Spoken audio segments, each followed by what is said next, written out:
Alright, good evening, Donna Titans. Welcome back to the kingdom. Tonight, nothing fancy is happening.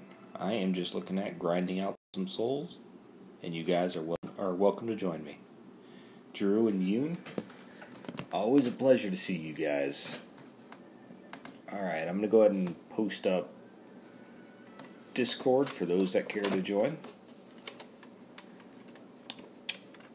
Go ahead and get that up and running. Alright. Cooter, it's good to have you in here, man.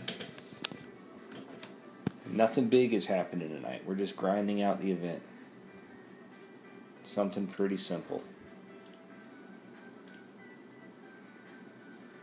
Alright. Let me get the rest of this set up. Get the volume on this music up a little bit.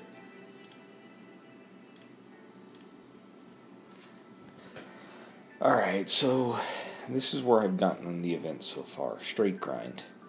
You finished the event today, Yoon? Good night. Did you use any tokens, or was that straight grind?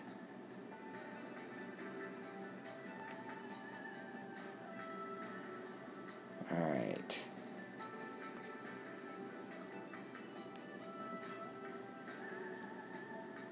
Did Ladega come with any fixed skills? Or was she just the traditional Ladega that we all know?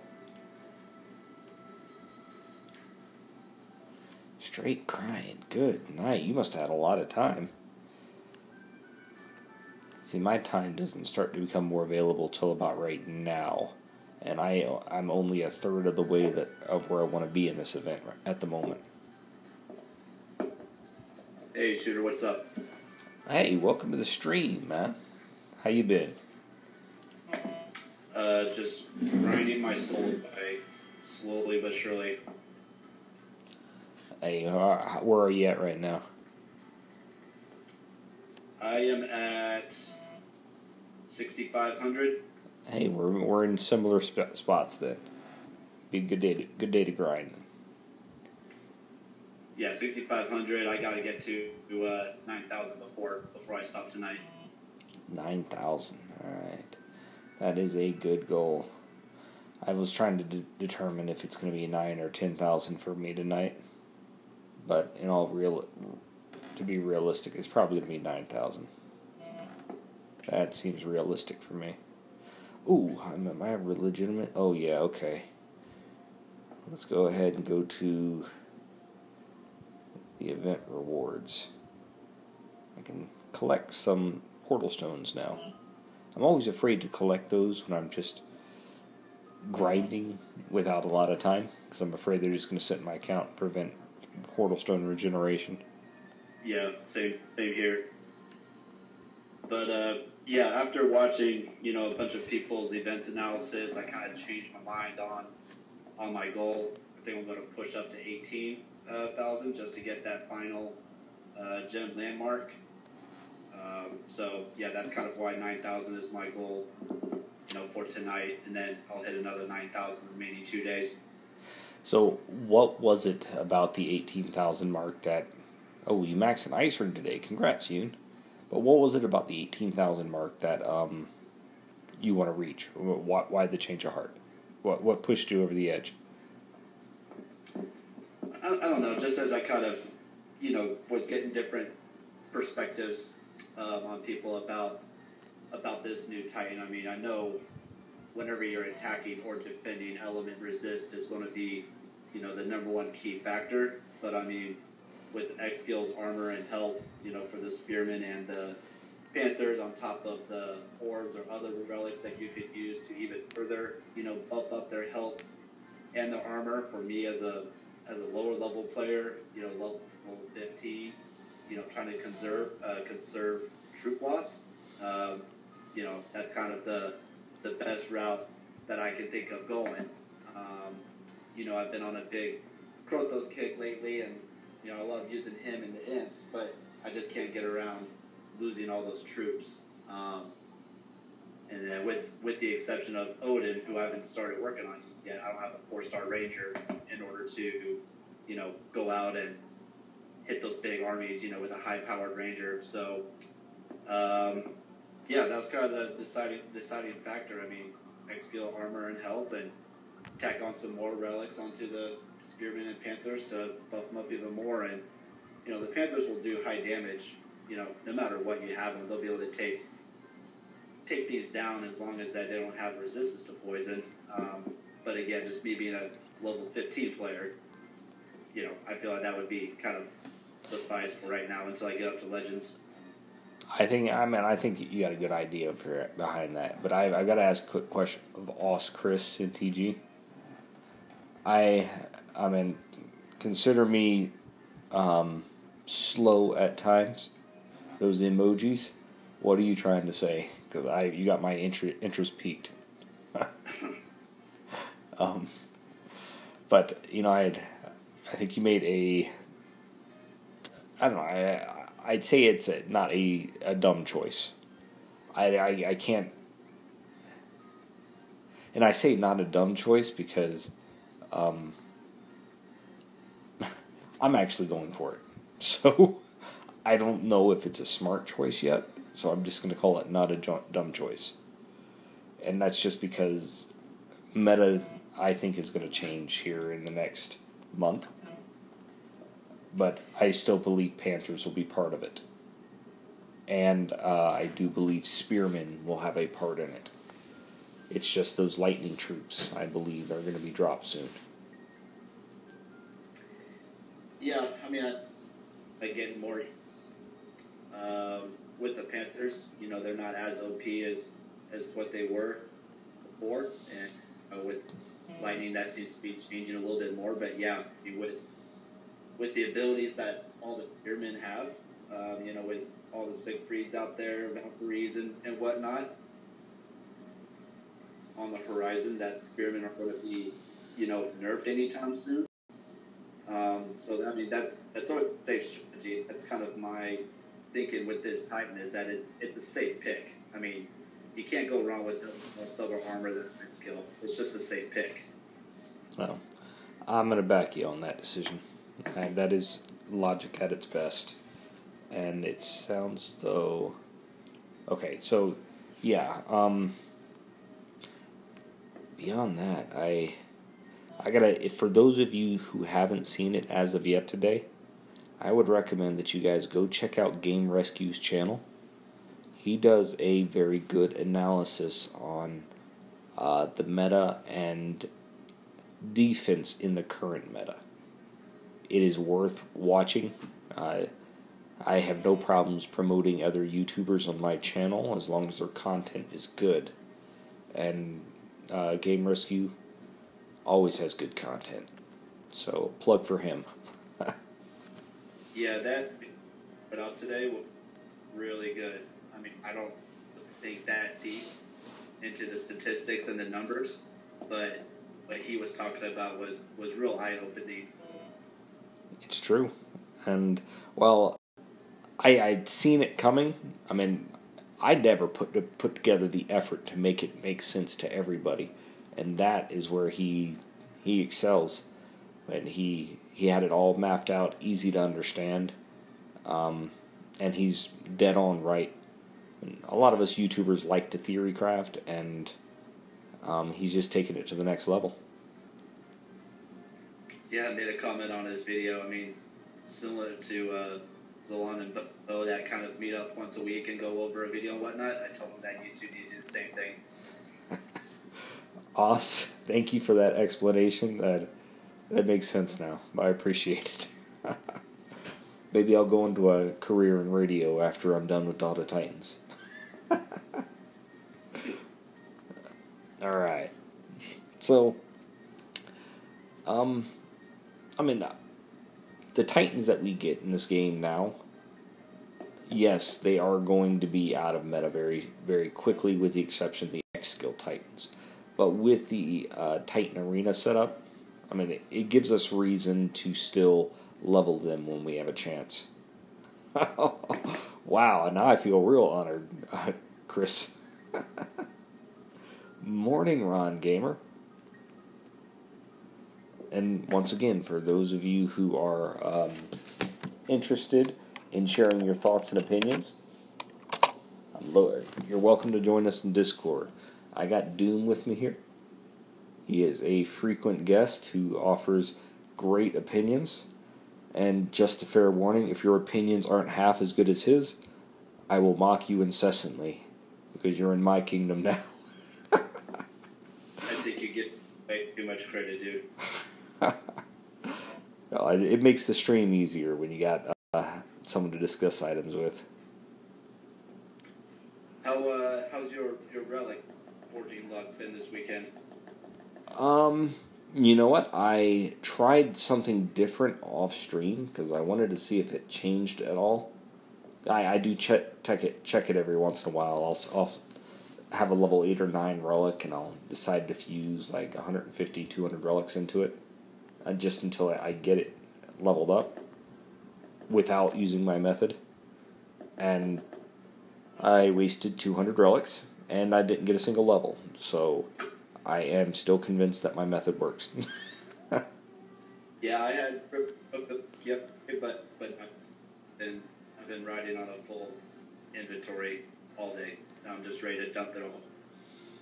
Me too. I'm actually, hopefully tonight will be a successful night, because I should be able to max out a relic tonight. But in the last 24 hours, I gained something like 260 relics. So, yeah, real good luck on blood drops in battle. So I was hoping that would carry off to the forging process, but nah, it's not my deck for today. I understand. And Cooter, you're absolutely right with that. The lack of control and defense is the big issue. Your best bet is to slow people down. And as I've said in my previous video, one skill brought it into an error in DOT. That one skill was the X skill, armor piercing. That completely shut down defenses that were once viable. And while I'm glad that happened, I don't think they may have gone overboard with that, because with the exception of armor being effective on attack when you're attacking defenses that are not stacking piercing, it's the worst defensive skill that you can get, even with an X skill. It's a little bit better with the X skill, don't get me wrong. And maybe I'm not giving it as much credit as it deserves, but I'm challenging someone to prove me wrong. Yeah, unless you have that distance to range, you're not gonna last against these high armor period, kind of skills going on, especially with the archers. Yeah, and one thing that Game Rescue didn't cover as clearly as I would have liked him to is that even with 90% resist against someone that is holding damage and armor piercing as X skills, your troops are still going to be eaten through. It may take 3 or 4 additional shots, but they're still going to go down. And with 1 or 2 measly spells, you'll be able to get around whatever people are throwing at you. And so your best bet is to stall people as long as you possibly can, which is still why I think resistances are king. And, I still greatly fear that DOT thinks it's a good idea for maxed ranged and maxed melee to actually happen, because you can already max out ranged resistance. My biggest fear is that Grimbold Paladin, the Berserker Paladin, someone's going to roll 5 health skills on him, have a 95% resist to ranged relic, and then get enough melee resist to melee to get him to 100%. So you have a Paladin running around that takes minimal damage and has insane health. Yeah, I mean, I'm sure they haven't really adjusted that yet to kind of scale back either the melee or the range resistance. I mean, because I'm not an engineer. It's probably harder than I'm making it out to be, but I don't know how difficult it'd be to scale it back 10% to be 90% resistant. Just make it the same as the element. It would just be a coding change. I mean, there's a reason it's in there right now, and so it's up to us to trust the system. It makes me wary when game-breaking abilities are available. And when that video came out with a level 1 or level 30 Berserker, or 1-star, taking down Odin, I mean, that's my fear. People are seeing it, and they're making it happen, and that's what happens if you have one of those things maxed. Because what makes those two skills unique is that it takes away from the resistance to elements. Because you would have to get 6 resistance to elements to get a perfect roll. You only have to get 100% resistance to 2 elements, melee and ranged, and so it basically cuts it down by 2/3 the relics that you're going to need. Oh, Cooter asked, do you have any insight on Lightning Troop number at all? You know, from what I've seen, at least if the leaked videos are correct, the Lightning Troops are single units. They'll look similar to, not as big as the Panther hitbox, but they'll be standing still and they'll just be throwing like lightning bolts. And they're ranged units. So if that is correct, that's what we can expect. And yeah, I mean, you should be able to have the same number that you would have of any one troop. Hopefully that's what you're asking. Alright. I saw that leak being like those lightning troops. I mean, I can't recall what the relics were, what the level of the troops were from the video, but it seemed like they were doing pretty decent amount of damage very easily from the distance. I mean, almost like Grenadiers on steroids. Yeah, well, that's because they were level 25 and they had maxed out relics on the Titan. So, at the end of the day, like, when you're facing troops that don't have any buffs, I mean, your militia could run through level 25 troops if they were fully buffed and the other troops didn't have any buffs. And the one of the things that Game Rescue, I wish he would have mentioned in there is, I mean, he wasn't trying to mention outliers in his video. He did a great job with the time that he was given. But that Night Whisperer throws a wrench in any plans of ever getting armor to be effective on defense. I mean, even if you can outpace the 220 armor piercing that is the ideal situation when you had the ideal situation for defense, you still have to worry about the Night Whisperer and the fact that armor doesn't reduce damage as much as resistances do.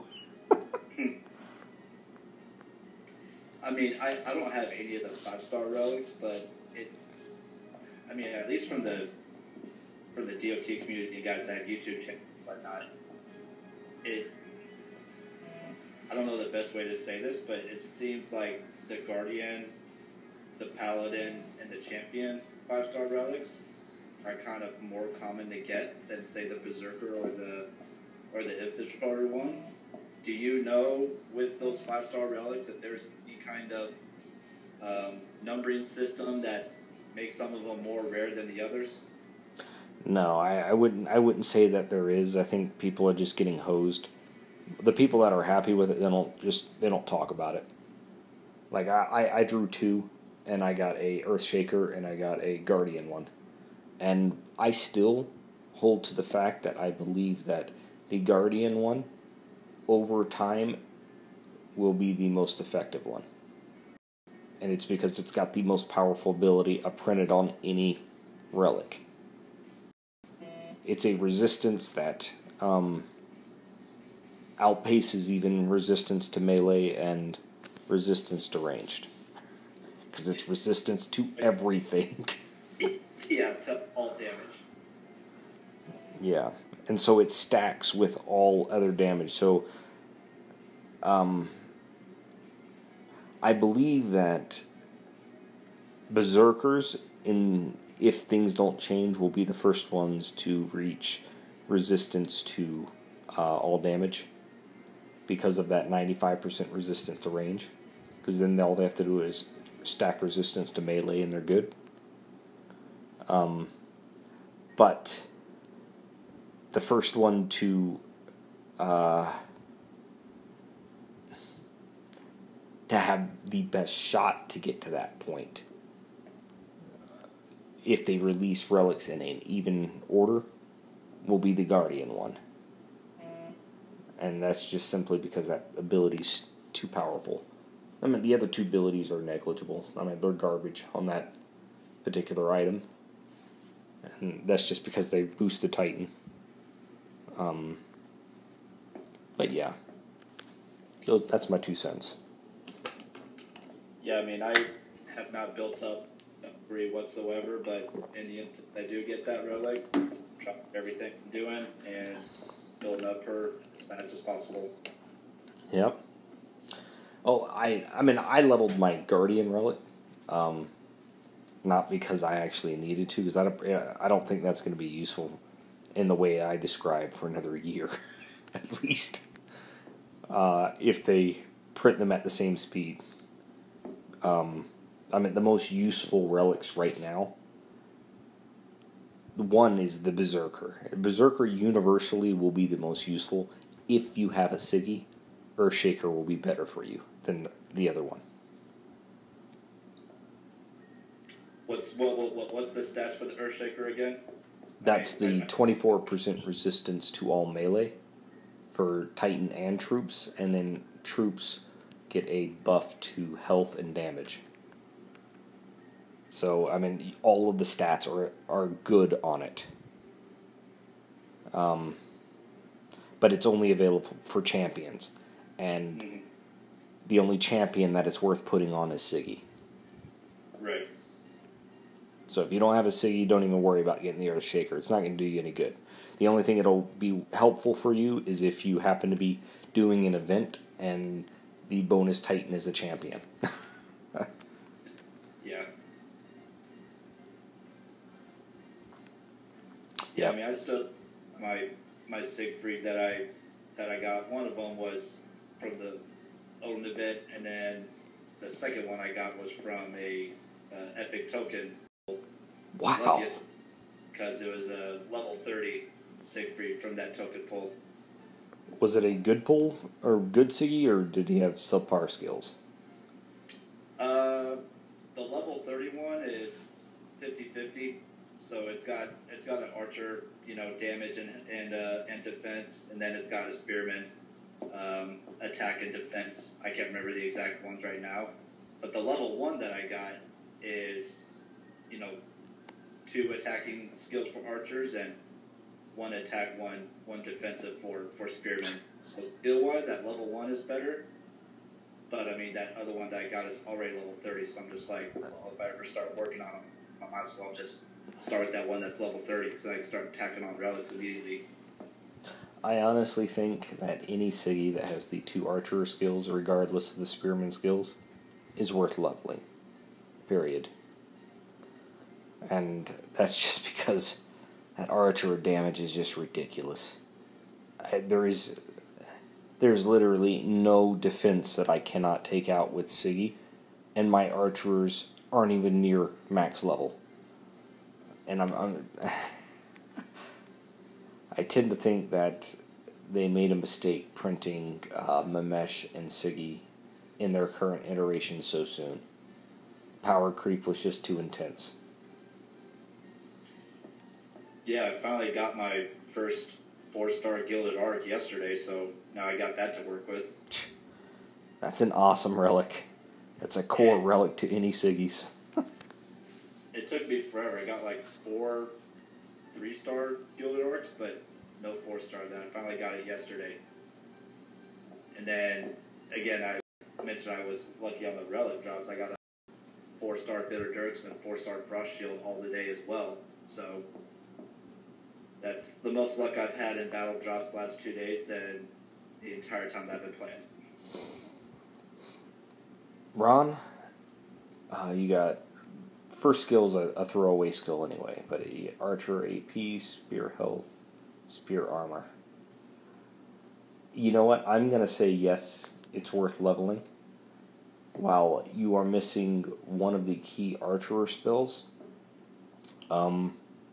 if you had 2 bad Spearman spells, I could see maybe passing on it. But you got 2 good Spearman spells, so your Archers you can buff up. And even if you don't find a use for the Archers at in-game because there's some better Titan, maxed out Spearman will always be super annoying for anyone to take out. So at worst, he can be a great land defender. At best, he'll get you greens on your garrison.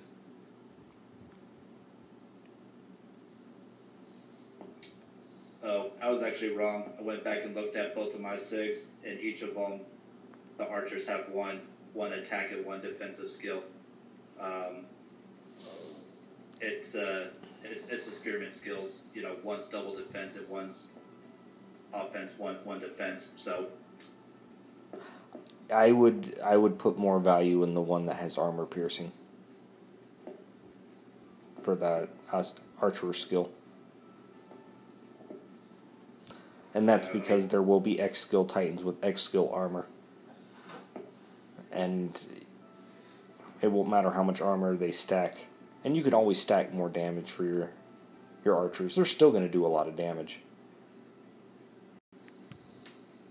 Yeah, one of them I got in the first skill slot, the Archer's armor piercing. And then in the other one, the first Archer skill was damage. So the level 31, does he have armor piercing or damage? The level 31, the only attacking skill for Archers is Archer damage, and that's in the first slot. And the level 1, the Archer attacking skill is in the first slot, and it's armor piercing. Oh gosh. If it had been switched around, it would be a very easy decision. I think it's still the right decision. It's just feels bad at that point. But you know, relics can make good use of that. The big question you have to ask yourself is, do you like playing with? Because if you don't, wait for another Titan. I mean, Odin is going to be great as well because those Archer skills. He's going to be a better attacker than Siggy is. Yeah, I mean, I haven't even used Sivri because I just lack the relics. You know, don't have an Earthshaker, don't have, until yesterday, didn't have any of the, Archer buffing relics as well. So I just couldn't use them even if I wanted to. But then on the flip side, kind of like to my main point earlier, being a low-level player with 15, and, in order to survive and progress in this game, it's got to be more attacking, because all your troops are weak. They'll just get picked off and die off. That's why I was thinking of starting up on that Thor before the Sig breed, because I already have all the relics that I could use for Odin, aside from there's one kind of, I think, not force bow. It's another bow that's like all purplish that I've seen some people put on their Odins. I have the Storm. That's the one that buffs Titan damage, lightning damage, and Archer damage, and Archer armor piercing. I believe that's it. I got that. Looked like one of the cool relics that may have gotten released when the Rangers first came out. I mean, regardless, I got the skills that I could use for Odin, so I think could be my next project after my Krothos level up 60. And I'll admit, like, I have a project in each of the classes that I'm leveling up. And so, Rangers, I have 2 that I want to level up, but the one that's currently on the plate is Odin. I have a Yard Dog that I want to level up as well. I would love it. I think I told her that yesterday. So, here's a crazy question. I'd like to get some of the guys in the chat, get some of their answers as well. And again, I'm kind of newish to this game, level 15. I know there's a rule with a lot of people, you don't fuse away 4-star Titans unless it's a copy. But my original Matano that I got, level 30, I think I told you, maybe yesterday on the stream, can't remember. So, not the best roll-on skills for Panthers. The Matano skills is Panther Armor, Resist to Fire, Armor, Health, and Armor. Now, yeah, triple Armor, and 1 Resist to Fire, 1 Resist to Health, or 1 increased Health. So then I was thinking, alright, so when I get this Maiku, how you pronounce its name, has X for Panther Armor and Health. Did I just go ahead and fuse that Matano away into that Maiku to start using it sooner, since they're pretty much the same Titan, except the Maiku is going to buff those skills much more? That is a great question. Chat, I want your guys' opinion on this. Is it worth forging in a subpar Matano into this new Maiku to have a relevant attacker/defender down the road? I have my own thoughts, but I want you guys to answer before I speak up, because of my opinions, I sometimes think I overshadow general consensus. Alright, Cooter says negative. Not worth it. Yoon. Wouldn't. Now, you can't just say, no, I wouldn't. Yeah, type a brief explanation on why. What's your main reasoning?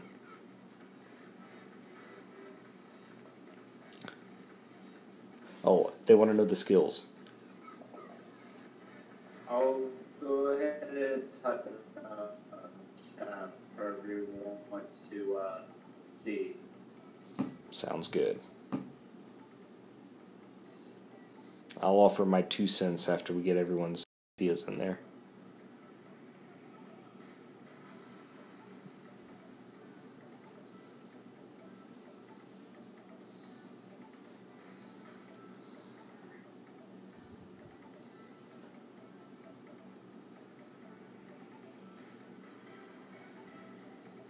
I have to make sure I'm standing in the fireball when this event, yeah, see. The only way it's cooler is when the fireball comes down. It's during this event, I wish I got that Doomfire and that fire gun a while ago. Having an automatic fireball would really speed up my rate instead of waiting for them to train. Alright. Okay, chat. Skills are in chat. If you guys want to provide some explanations, that'll be great. King Josh, welcome in. The question of the day right now is, should Drew fuse his level 30 Matano to this new Panther Ranger? Your thoughts, and why are they your thoughts?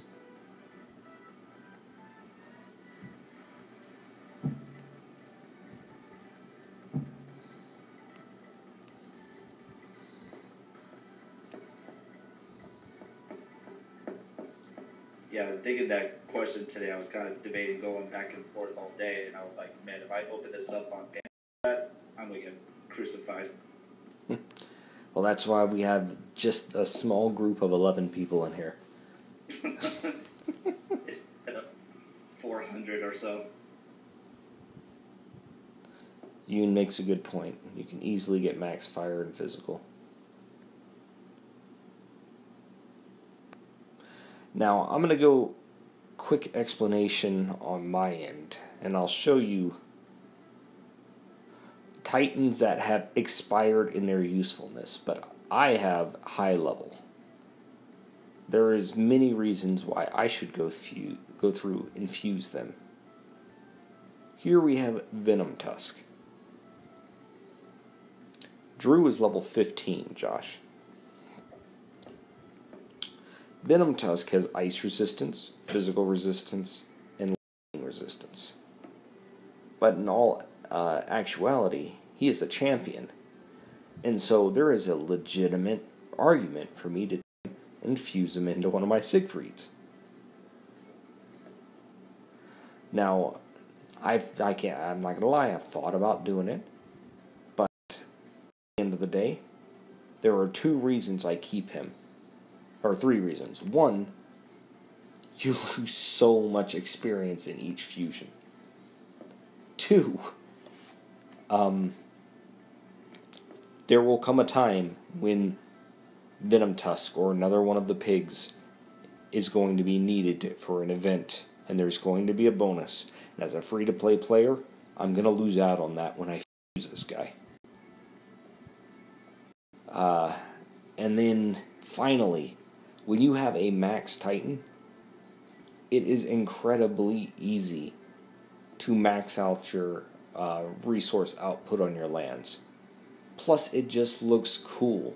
People don't mess with you as much when you have 5 or 6 Max Titans inland. The only people that'll come around are people who know that it's all flash and show.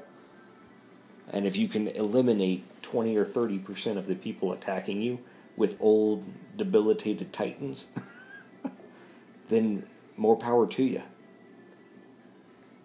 But that's my 2 cents.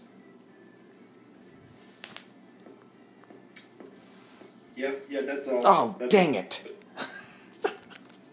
I brought him into battle. Okay, go ahead. Sorry about that.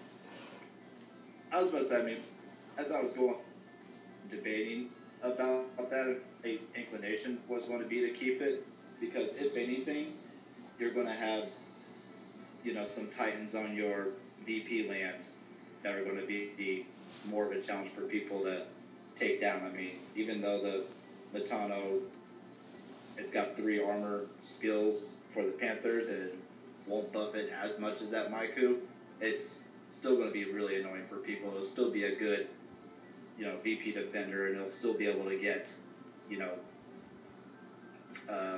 what's the word I'm trying to think of? Greens?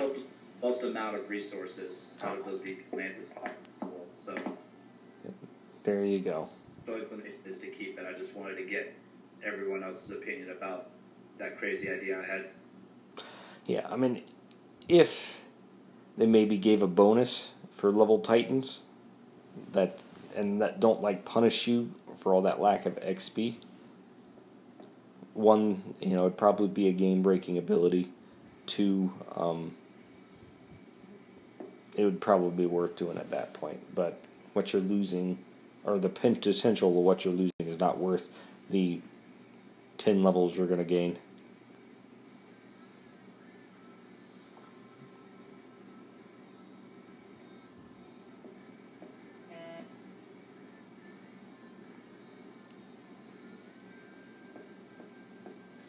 Oh yeah, that's right. You have to make sure you have even semi-decent Titans for Throne Wars. Throne Wars is going to be big, and I'm going to tell any of you that are in this channel right now, if you have not experienced Throne Wars, when it is announced that it's coming back, you get yourself to a decent alliance in Masters or Legends League immediately. Don't wait. You have that in your back pocket, because Throne Wars is a way to play this game that is fresh and enjoyable, and every Titan that you get is going to be key. And that's mainly because you basically send lands to the throne, and people can attack those lands to take out their durability. But the longer that they're on, the more points you and your team get, and the team with the most amount of points get the epic prizes of tons of divine gems and other items. So the better your Titans,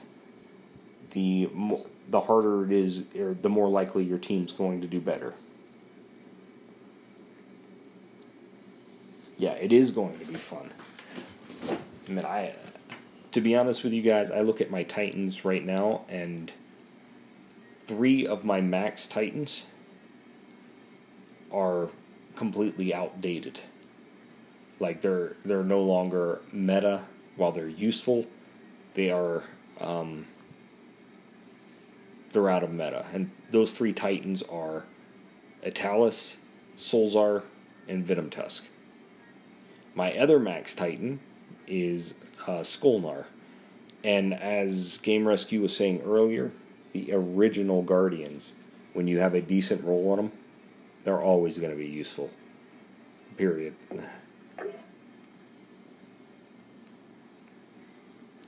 But they are the hardest to get a good roll on, by far. Yeah, I think the old Guardian I do is that Matana. I don't have any others. Oh, I got the Valkyrie and the new Avalos as well. What am I thinking? Yeah. I foresee those maxed out spearmen to be such a pain to deal with in Throne Wars. If they have anything like the server issues that they had last time, that was ridiculous. Yoon, congratulations. That is a feat anytime you get a maxed out Titan.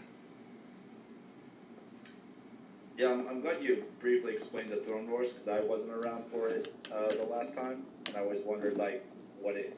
I know it's for Divine Gems, but what is it comprised of, and like it, the explanation that you had with so long yesterday with Trials of Power was real good. So appreciate you explaining what the Throne Wars was. Well, let me go into a little bit more detail on it then, because what actually happens is where all of the Titan arenas and the monuments are. What's going to happen is there's going to be 5 giant thrones that come up out of the water. And you're going to donate lands to these thrones. And on your land, you're going to have defenses. And depending on how many lands you have in comparison to other alliances on a throne at the end of every 10 minutes, you're going to be awarded points. And so everyone's going to be living and dying by attacking those lands. There will be relics that will basically increase the amount of what would be the equivalent of souls that you get for every attack. But also, help you take out stubborn lands a little bit easier. It does favor higher level people. But that doesn't mean that, you get an alliance with a few high level people, then every land that you provide is going to provide numbers that your big guys can help assist with. So, it's the funnest game type I've played on this game. And it was so broken when it opened up that we only got to play for like a few hours during the course of a few days before they shut it down. And that was because server issues. So when it comes back, I'm expecting like a large amount of people to return because this game changed fundamentally when that was released. At least in my opinion. Yeah, maybe with the brain side that comes back. Yeah, I got to tell you, when I originally heard that the brain was hanging up his DOT account, for the most part, it's kind of sad, because then I started to realize that, man, all the guys that were around whenever I started, with me being the newbie, most of them are gone now. Now I'm one of those old farts that plays this game for the longest. The fact that I'm level 23. Oh, it crashed hard last time, Cooter. It crashed so hard that they had to end the event early and give everyone that was in Masters and Legend League rewards because they couldn't play the game. And you couldn't load it up. They did not... their servers could not have... or they couldn't handle the amount of people that were on them. Simple as that. It's crazy. all the players literally broke the game. Yes, the game broke. I mean, Non-Toxic had a strategy where we knew everyone was going to come out and like lay all their lands immediately, and this is before you could renew your lands with food. You had to renew them with gems. So we were like, we are going to use very little lands at the beginning and just get our souls off of attacking lands. And when everyone else runs out of lands, we'll be able to take over all 5 monuments as often as we'd like. So it was a great strategy. I mean, we were in the top 3 on our server, and we didn't have any leveled people on our. I mean, unlike now, I mean, the highest levels that we had was like Drum back then, and he was like level 21. I mean, most of us didn't even have that finished castle look yet. We were like 15, 16, 17, 18. And we were competing against beta players that were level 25. You know, I don't know if they're going to open it up to more Cooter, but if they do, everyone's going to be able to enjoy it. But they're going to have to do something to fix the servers. That's for sure.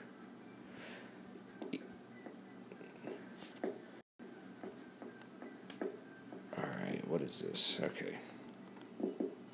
So in describing that, I mean, you may not want to give away the strategies that you guys used last time, you know, because you don't want to put your alliance in a bad position. But in that kind of, you know, battling situation, is it going to help earn you more points if you put really strong attacking Titan like the X-Guild Krothos, or more of, hey, you just got to make your lands impossible to take down, so you got to put a strong Siegfried on there, you know, because nobody's going to be able to penetrate it.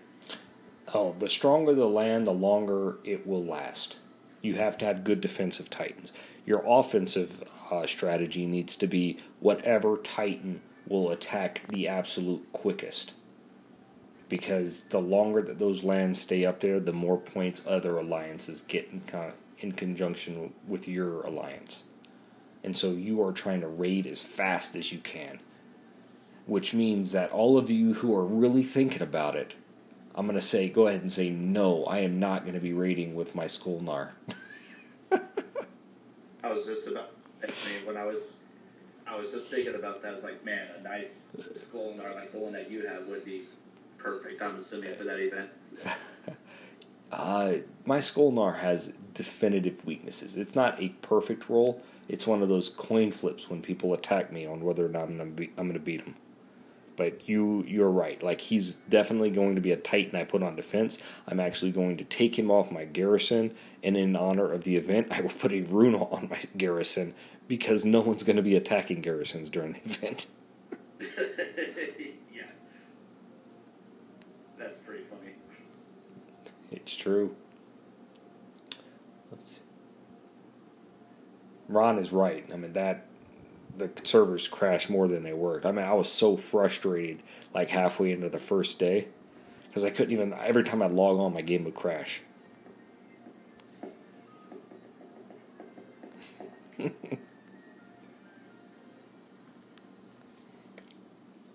Don't disrespect the Runa, people.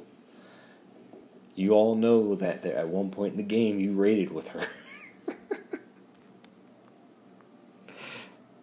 She is the running joke in DOT, Drew, by the way. Because it seemed like for the longest time, anytime someone pulled an epic token, they got a level 15 Runa. When they pulled a regular token, they got a level 1 Runa.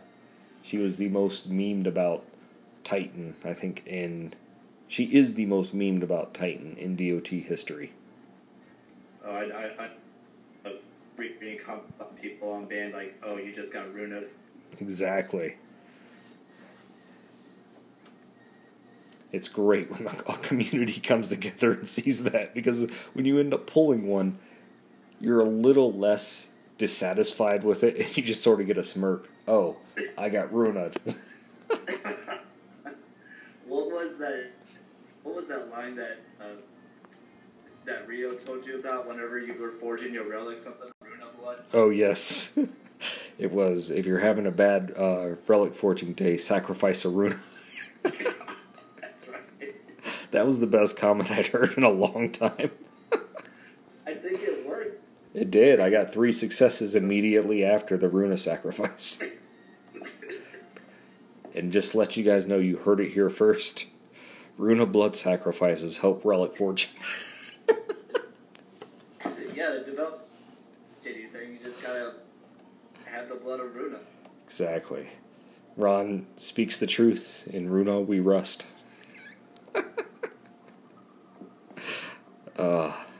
Good times, people. Good times.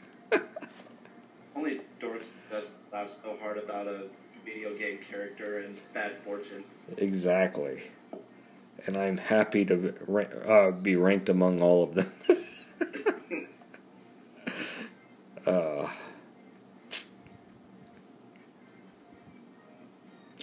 Yeah, I mean, I come to think of it, and there's the only other Titan that it really irritates me when I get now, like at any time, even in a battle drop, is Dalkar, the 2-star champion. I don't know why it is, but it just seems like I get him the most, followed closely by Kolgar. But Kolgar's got a cool look, so I don't mind getting him. I've been getting bars in drop and the monuments like no other. Like I think I have 20 of them sitting in my Titan Hall. I don't know where they're all coming from. Oh yeah, I should probably do a Titan for you guys today. It's Nestus for you. There you go. But hey, I've got like 320 out of 270 Titans I can hold, and then I got a bunch more in my inventory. So I can't pick up the ones in my inventory until I fuse some of the ones, and it just takes so long. So I will have a Relic Forging and a Titan Forging for you guys today. I may have it ready, but what's your strategy for Titan Fusion? Do you wait for a fusion event? Do you still do same class, or do you pick one Titan you want to work on and just be like, screw it, I'm throwing everything I got into it? I'm more invested in the long term, so each class will have their own Titans, so I maximize experience output.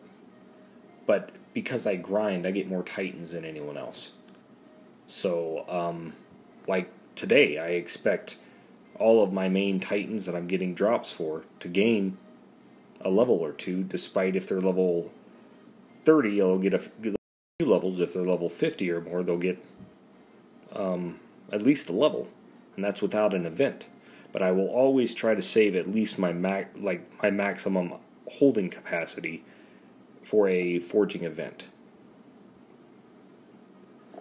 I mean, it was after my ore got up to level 58 where I couldn't level them up any higher than that because of my castle level, where it was the last fusion event. I was like, you know what, I really want to try out this Krothos, see what he's about, see what he's got. So literally just about every 3-star, like 2 of them that I had, every single 2-star or 1-star, I just threw into them. Just in that one event, try to get them as high as humanly possible, regardless of the class I was going into them. I was able to get them from 1 up to like 46. You know, I threw in over 200 Titans into him, and he was instantly usable. And for a guy like me that, you know, really lacks a high number of high-level Titans, I'm almost wondering if that's, you know, kind of the strategy to stick with until I start getting higher castle levels and doing more events and, you know, getting more 4-star Titans that are already at decent levels, you know, after I've been playing for a while longer. Okay, so here's my strategy when it comes to that. Thank you for clarifying that. There are Titans that I level up specifically so I can level them up through grinding. These Titans have to have a good attacking speed and have units that are really. Right now, those 2 classes that normally have that ability are Ranger and Berserker. Those are great for grinding because you're able to do speed raids with them. And you don't feel like you're wasting XP.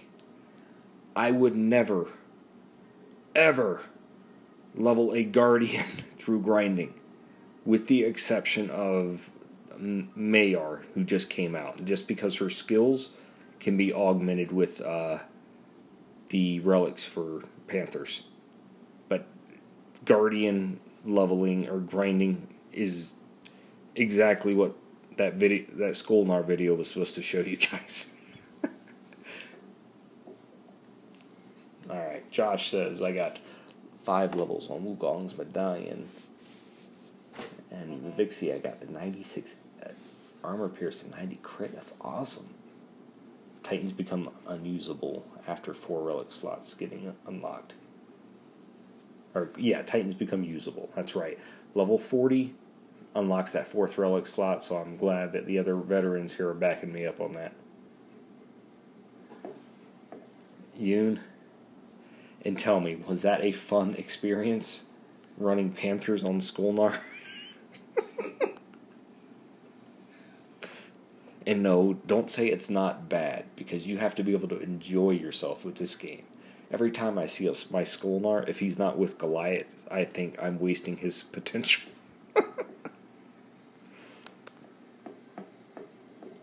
I don't know. What do you think of that strategy, Drew? No, I mean, I have it up Paladins, Guardians, aside from that baton to level 30, and that was strictly through fusion. I've barely done any battles with her, so I definitely think the point that you just made is pretty spot on with my way of thinking is as well. And I posted on Band, or maybe I was just messaging somebody in game, I can't remember, but I was just trying to get some feedback on people's opinion on what my next really focus and concentrate on. Because my Protoss will be maxed out once this event is over. So I'm like, okay, what's my next project? And so, for 2 reasons: for a good garrison defense and be able to do speed raids, I might just start working on that Odin. He's like 15 right now, and I guess that's why my Titan Hall is past max capacity.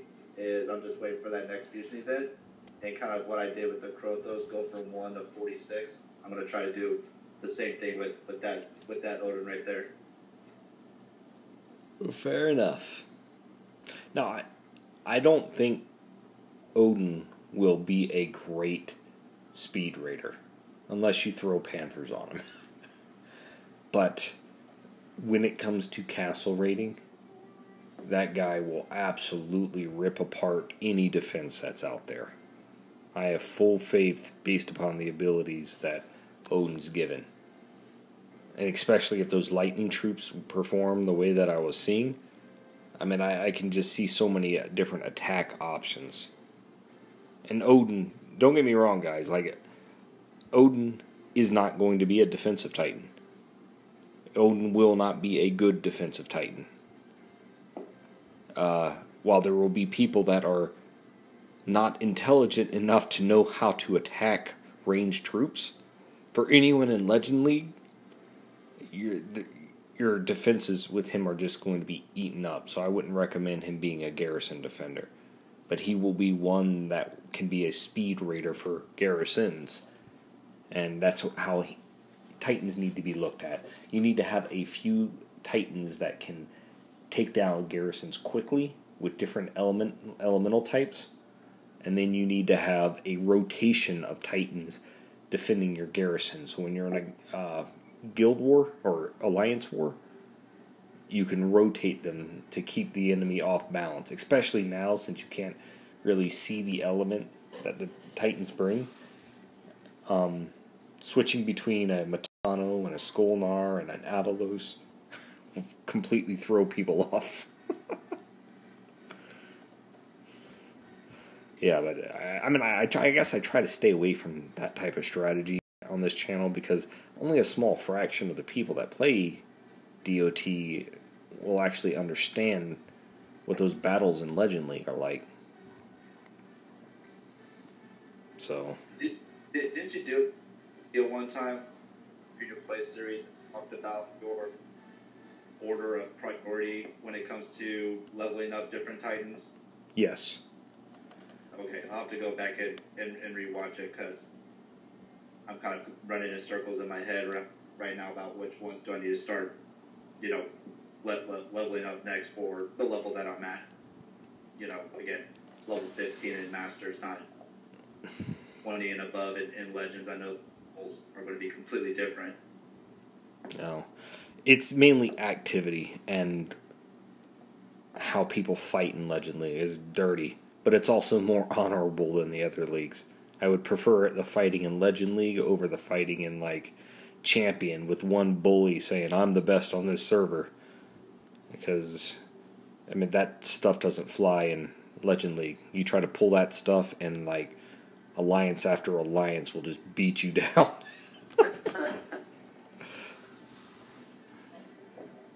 It's not a power struggle. There is a hierarchy in Legend League. These are the alliances that you do not want to on their radar. If you do get on their radar, prepare to be landless and bubbled for the rest of the week. Because they will literally spend money making sure you learn to hate life.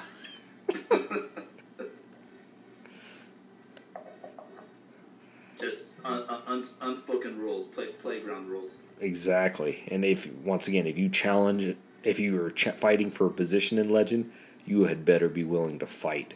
Because they will continue to beat you down until you're 12, 13 million away from them. Like, not even able to get within range of them. Yeah, wow. They kind of at our servers right now in the Masters, I don't know how many different alliances that one alliance has. There's one Vision and, they got like the weird Omega and the Sigma, signing their name. I'm sure they got a lot of different alliances, but yeah, they're always number one in Masters by, a good 15 plus million. Well then, let you on a secret. The reason why they're in Masters is because they will absolutely get destroyed in Legends. There are alliances that go down to Masters simply because they don't want to have to compete at that level. And non-toxic Rogue Squadron, we're at that point right now. We just needed a few weeks break from the beatdown sessions that we were giving and receiving. But we'll be back in Legend League here shortly. And I think after I'm done with my tour of non-toxic, I might, with permission of the leadership, make Rogue Squadron my new home. Because the chill atmosphere is freaking awesome. While in the main alliance, yes, they generate way more VP, but it is... people are bloodthirsty all the time. And while I don't mind having that on occasion, I'm still trying to level my castles as a free-to-play player, and you guys know I save all my portal stones for events, and so whenever they're doing a raid of another alliance, I feel kind of bad whenever I'm only able to cap 6 lands, when they're capping for like 2 hours straight.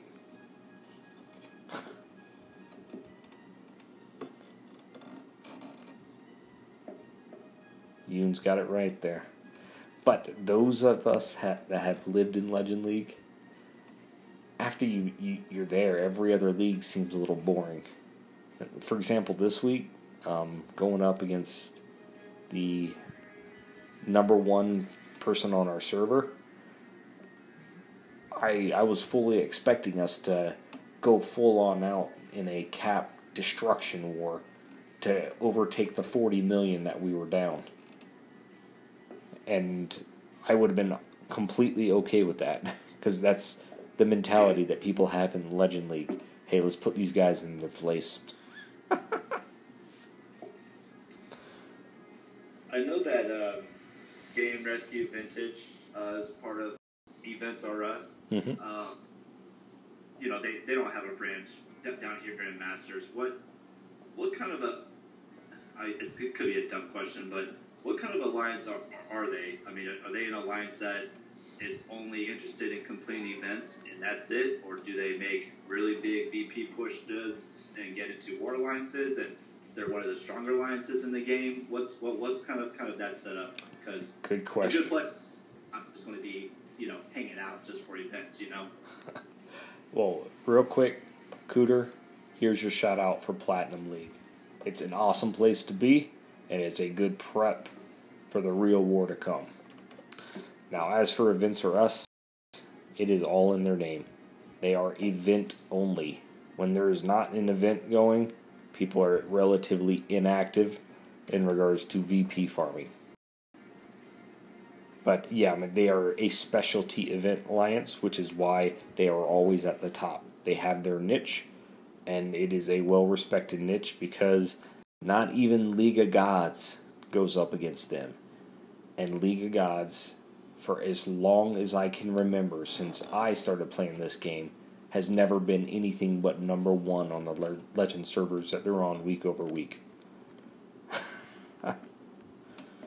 They do not give up. They do not fight back. And Events R Us are the League of Gods of events. Does that make sense? Yeah, I got it. That makes sense. Alright, guys. We have reached a point in the video where we are going to go ahead and... Let's see. We are going to test out if this is a good Forge day. Even if it's not a good Forge day, we are going to be fusing Titans. So, let me clear out some inventory out of my treasury to make this a little simpler. Looking to pick up all of the troops as well as spells that are left in here. Oh, but did that answer your question? No, it did. I just haven't been around enough Norrin Legends to really get a full grasp of the different alliances that are in there and what their niches are and what their specialty is. I mean, just because I'm in an NT alliance, I know the different levels and what their objectives are and weekly objectives and things like that. But it's some of the other bigger name alliances I just haven't been around or don't know what they're really about. And that's fine. I mean, I don't know if there is an alliance chain as big as Non-Toxic out there right now. But Non-Toxic, for the most part, we're laid back guys. Even in the main Non-Toxic alliance, there is, they are not as brutal as other alliances are. But our Non-Toxic family extends pretty far. To where we're very well respected, despite us only having one alliance that competes for top 3 in Legend. So, at least currently, we still have so many people leveling in Non-Toxic though, and the fact that Non-Toxic is able to actually compete for a top 3 spot in Legend League is saying something in and of itself because our average level there is like 22 when we're going up against, Public Enemy, the Russians, League of Gods. I mean, we're probably, if I had to put them in tiers, we're a tier 3 Legend League alliance, with tier 1 being relegated solely to League of Gods. I mean, there's no one close to them now. Tier 2 being like at the top end of tier 2 Public Enemy. You also have the Russians there, War Phoenix, Praetor Born. There's a lot of really big names up there. Let's see. Okay. So we are going to look for the 3-star Munin, or Hugin.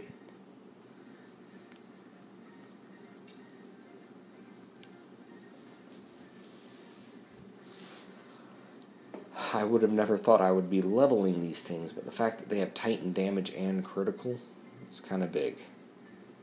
Which relic is this? Hugin. They're one that came from the Odin event. Oh, that one with the raven on it? Right. I will say that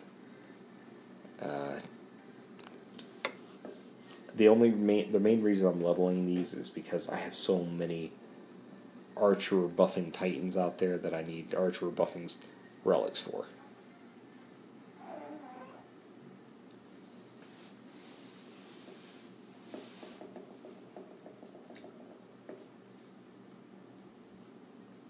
Yeah, I mean, being a level guy, that's one of the hard things it is for me is to try to just stay patient with this game, because being around so many people, in my alliance and in the non-toxic group that have, so many top-level guys and so many level 60 Titans, and, they can go 0 to 60 in one fusion day, and all the relics and the high VP that they're all pushing every single week.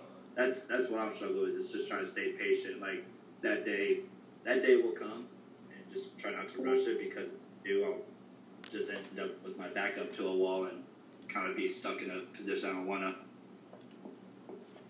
Cooter, welcome to Discord.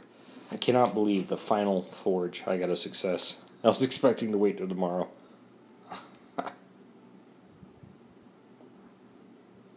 Let's see. Can you hear us, Cooter?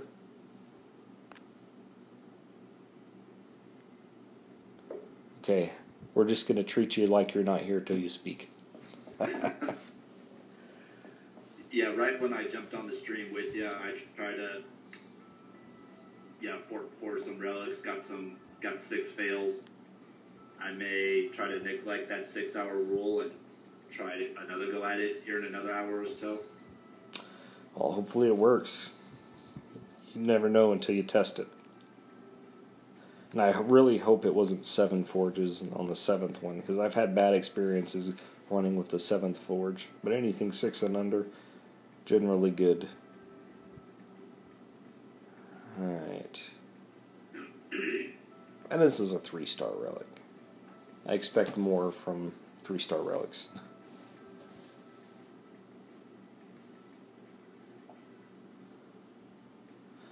Alright. Let's see. 3 Siggies and an Odin to level up. That is going to be interesting.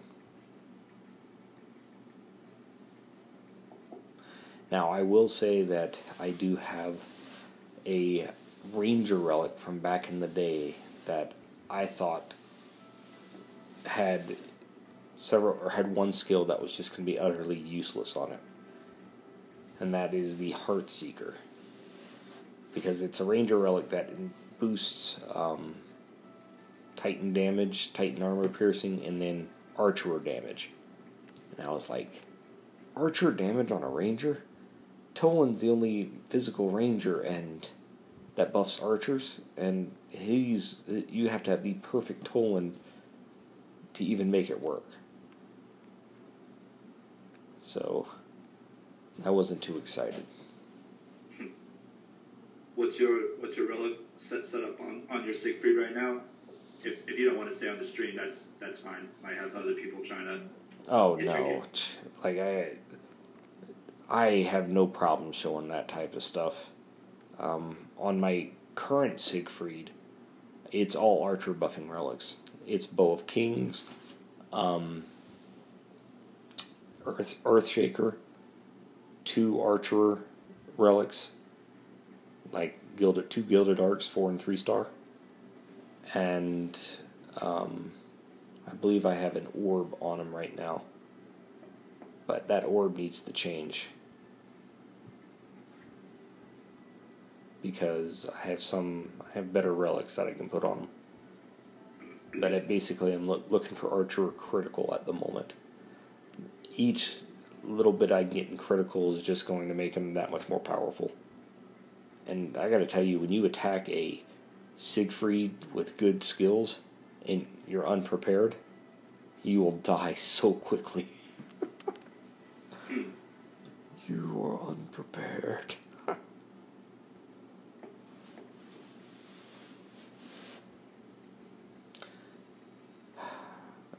Come on. We need to get to level 4. I'm going to get to level 4 this time around. Because that's the law of the jungle. Yeah, I called it. Oh, man. We need Pisces in this stream. The most epic calling skills known to man. Yeah, he's been kind of MIA lately. I think the spider finally got him. Or the beetle. Or the beetle.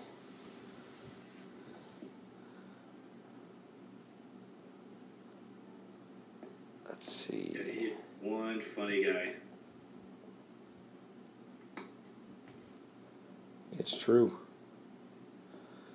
Man, maybe I should just go fuse the Titans right now. I have so many of them, like, clogging up my storage. Dadgummit, and not press one like that. That makes me feel like an idiot.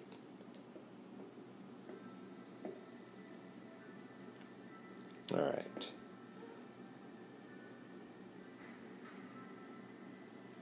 Here we go. Did it chat about the forging thing?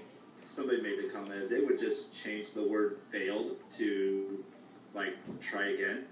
Like, more people would be a little bit more understanding of the process. Exactly. Or better luck next time. Or oh, there. You're 10 times in a row. That is, I'm not going to lie, that is incredibly frustrating. I know, it's like you want to talk, like, I'll show you failure. Man, I still have a lot of relics in that inventory. This is, knock on wood, it's going pretty good. Used like 50 relics and gotten 4 levels, but it is a 3-star. So, take that with a grain of salt. And I'm hoping to level this to level 10 and then get my level 4 version of this to level 10 as well, since it's sitting at level 9. You said you're using that Archer's Critical? Yeah. I mean, the problem with X skills is, one, you don't have critical right now. That's probably a good thing. The 2 main ones that you want, you have in there.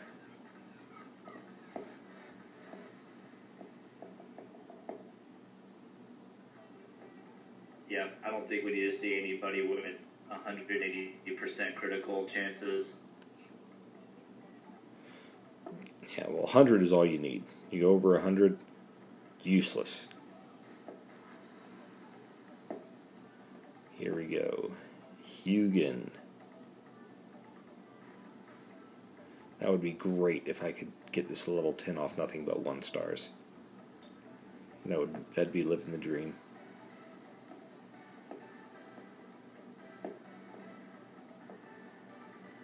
Here we go.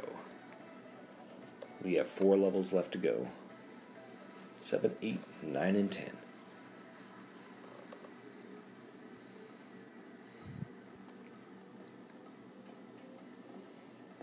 I do like that about my videos. See, anyone who's watching them, they see the number of successes that is actually possible. When I hear people talk about it, I haven't leveled up a relic to level 10 in like 6 months. I'm like, what? 3 months? What? Are you just not rating it all? Exactly. Hey, how y'all doing? Hey, your mic's finally working. Welcome, man. Yeah, I finally get it to work. So. Yeah, I've been trying to get my bitter dirt. It's been stuck at 6. Yeah, I put in at least over 200 easy so far, if not more. It's taking forever. That's brutal, man. Anytime that one gets stuck, you're just like, oh. So I get frustrated. I just go on to another one. So then I'll go back to it later. Take a break. You got to get it done. It's worth it having it at level 10. Although getting it there is just, as you can already tell, the worst. Yeah, at least I got my Gilded Arc up to a level 10. And I just pulled off the Ice Ring and Dragon's Helm. I just pulled 2 4-stars just grinding over this last week, so it was kind of cool. Wow. Yeah, I mean, I think this week I picked up a Mountain Fist 4-star through grinding. But no other 4-star relics as of late. But, at this point, unless I'm getting Bitter Dirks, 4-star relics I get from drops just aren't impressive at the moment. Yeah, you're right. Well, I mean, some relics, you got like over 40 of them at level 10, you said, right? Well, I've got over 40 4 and 5 stars at level 10. Wow. All of my, with the exception of my Venom Tusk, all of my level 60 Titans have full builds with relics. So, and I can't bring myself to optimize a Venom Tusk or a champion that's not Siegfried with relics, because it's really pointless. He's not a late game Titan. So here's a question for both of you guys. Kuda, you said you got 2 Dragon Helms a little bit ago, and Shooter, I know you got a bunch of 4-star replicas, like the Frost Shields and Mount Armors and things like that. So let's say you guys finally get one of those to a level 10. How long are you trying to wait for before you try to level up those replicas to see what other skill sets are? I put that low on my priority list, to be honest with you. I go for guaranteed relic skills when I can, and I just expect every other duplicate to be physical resist. And so that keeps me less motivated to level up the other ones, but it does keep me motivated to stay ahead of the curve in keeping my Titans that I want to have leveled up fully relic out when they get to the right levels. But go ahead, Cooter, if you share your thoughts. I'm pretty much in the same boat as you. I'm only a level. I think just my gears on my. I think it's just going to be a 17 in 2 days, so I'm at the same level as you. So I'm still trying to figure everything out. So I'm not of much help, unfortunately. Yeah, to be honest with you. I have my own opinion, but it doesn't mean it's not based on playing this for too long. So there we go. It's still value. I mean, you're higher level player than I am. I guess I just asked because the 4-star Frost Shield that I got, the last skill is poison resist, and I just picked up another one in a battle drop just today, and I could really use some more fire resistance, for my imps, and I'm just trying to think, man, there's a whole bunch of other relics that I could use forging, or I could try to see if this other Frost Shield has the element resist that I need. So I guess that kind of goes into, how long do you guys wait until you start leveling up a duplicate? Let's take it from the perspective of Game Rescue's thoughts on resistances. Is that shield going to help you in your attacks? Or is this Titan going to be your main defender? I'm sorry. Oh, is that shield going to help you in attacking, or is that Titan that you're leveling it up for? Is it going to be a use as a defender? No to both. Oh. Well, I mean, so yeah, I did it for attacking to try to minimize my troop loss, but no, it obviously doesn't directly affect your attacking strength. I'm just trying to minimize troop loss when I am attacking, not as a garrison defender. All right. Well, then, it's definitely not a priority, because there are ways that you can get around using that relic. For example, bringing in a whole slew of either fear or fireball spells for those grenadiers in the back. So I wouldn't worry too much about leveling up that extra relic, because you have no guarantee. The last thing you want is to spend an entire 2 weekends worth of relics leveling up something that is just not going to work for you long term. Does that make sense? Oh yeah, that perfect sense. And you gotta have a whole bunch of more 4-stars that you're working on too. I hate that. Just on the pure economics free to play thing, you got all these stuff you'd like to continue to evolve your game and get other stuff up to where you want it to be, and just thinking about it that way. At least I do. I always have something else on a project once I get one done. Yeah, I mean that kind of hits the nail on the head. That's a good point right there. I mean, I get the love that extra shield is just for the Avalos that I got, but that's not how it's pull right now. Yeah. Alright, so I got my level 3 to level 10, or my 3-star to level 10. Now it's time to get this last level in this 4-star. Good luck. Luck is not needed, or luck is needed, but today's a lucky day. I know you're actually doing pretty well, so a lot better than I get. It's alright. Forge failed. F squared. I think we've all seen that message a little too often. Cooter, where are you from? I'm out in California. Oh, another West Coast guy. Yeah. Yeah, we're just got done with the dinner pretty much. Not really, but a little later. Yeah, about 12, because I'm in Texas, and it's about 12:30 here, and I still got a good another 1,000 souls to grind through. Oh, okay, I have one more attack and I'll be right at 1,000, so.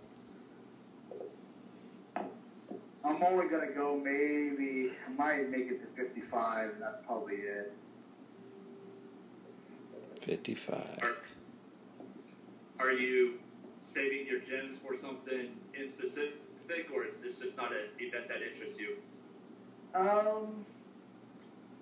Yeah, I just got mixed feelings. I'm hoping the next event, because everyone keeps talking about the lightning troops. I just think there's going to be something cool in regards to when that thing comes out. Maybe, I don't know, maybe Odin will come back, because I missed him last time. I kicked myself, so that's what I'm kind of hoping for. So I'm saving all my relic things, and I'm trying to save as much as I can in regards to my stones and see what happens.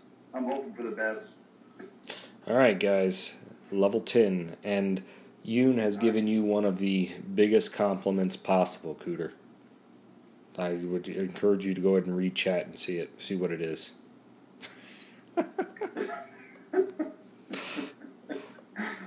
All right, so final total, real quick. Final total for number of relics it took to level up a 3-star relic to level 10 and a 4-star relic 1 level. Using nothing but 1 and 2 stars, it was 200 relics. 150 here and then 50 from 60 from the slot, because I did have to pick up some troops as well, and I had about 100 relics in storage in here.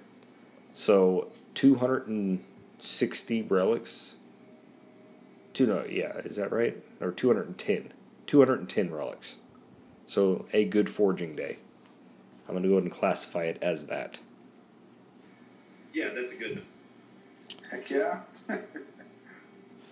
Alright, now, I am not one that's going to throw Titans into my Kamathi to level her. As you guys can see, this is one of the old school Kamathis that still has skills locked.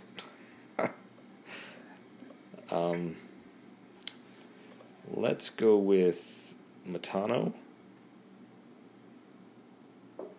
And we're going to fuse in some guys.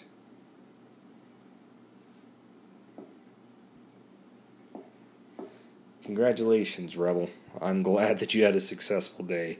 I know fighting for those successful days is the least fun thing possible.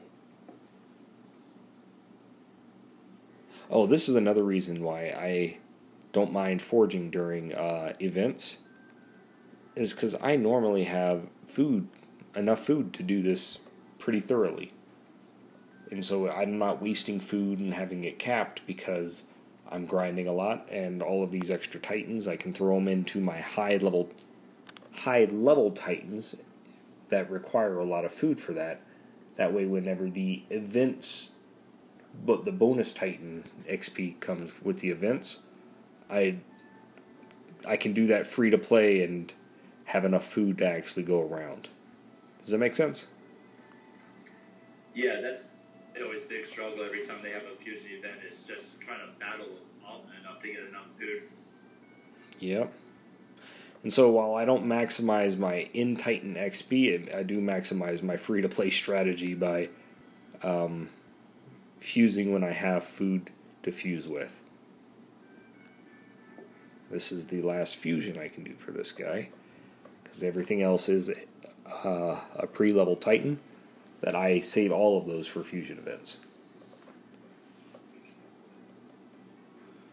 Alright, let me verify that.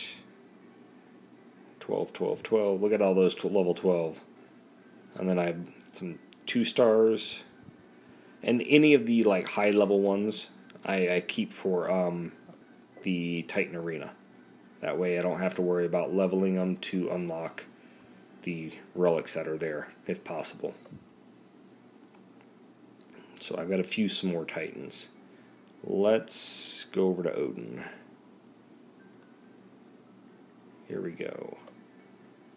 I mean, this is just a random question for you guys. If there was one small detail or a logistical change in the game that you could make, what would it be?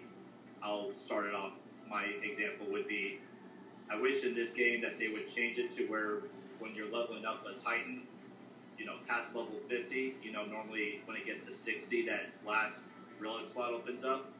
I wish they would change it to where maybe level 56, 57, 58 would allow that last relic slot to open up. That is a good thought. I'll let you answer first, Cooter. I think relic forging. That's the worst, I think, in this game. Look at that. And everyone else says the same thing, so I know it's not just me. It's true. Unfortunately, I can't fuse Siegfried like that anymore, not with level 1 Titans. It takes 500,000 food to get a fraction of a level.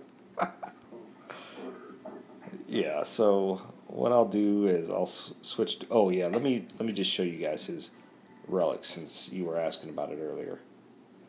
So, now that I got Munin leveled up, it is time to go and equip that.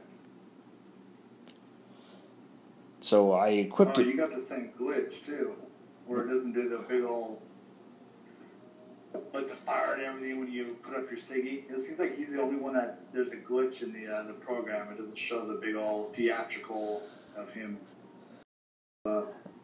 It's true. Alright, so this is my Siegfried. These are his relics. Everyone knows the Earthshaker, Gilded Arc. All of these are maxed out. This should give me something like 55 critical.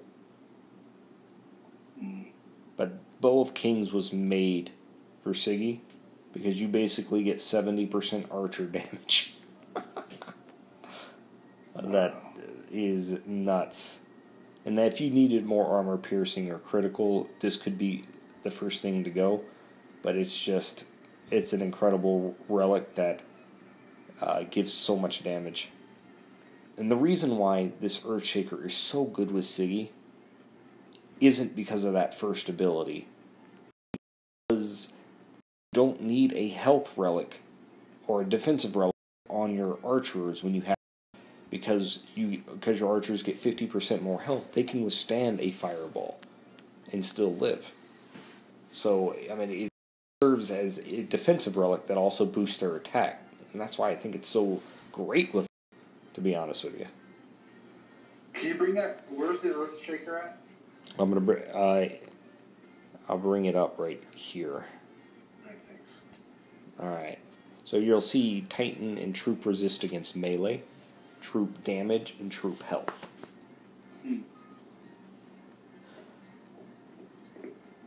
And I got to tell you guys that I'd say if there were 500 Earthshakers that have been pulled since the Throne Wars event, maybe 100 of them are maxed out.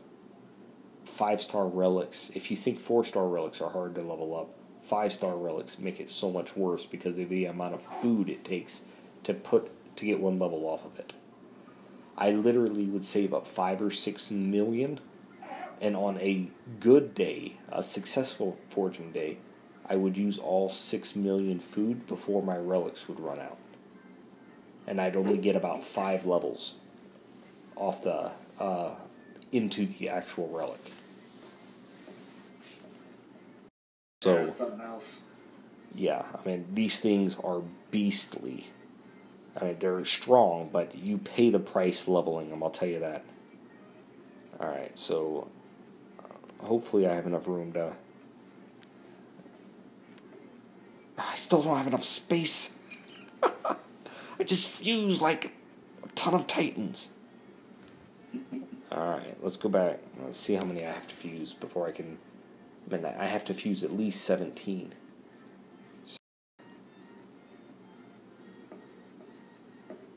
Okay, more before I'm back at the max.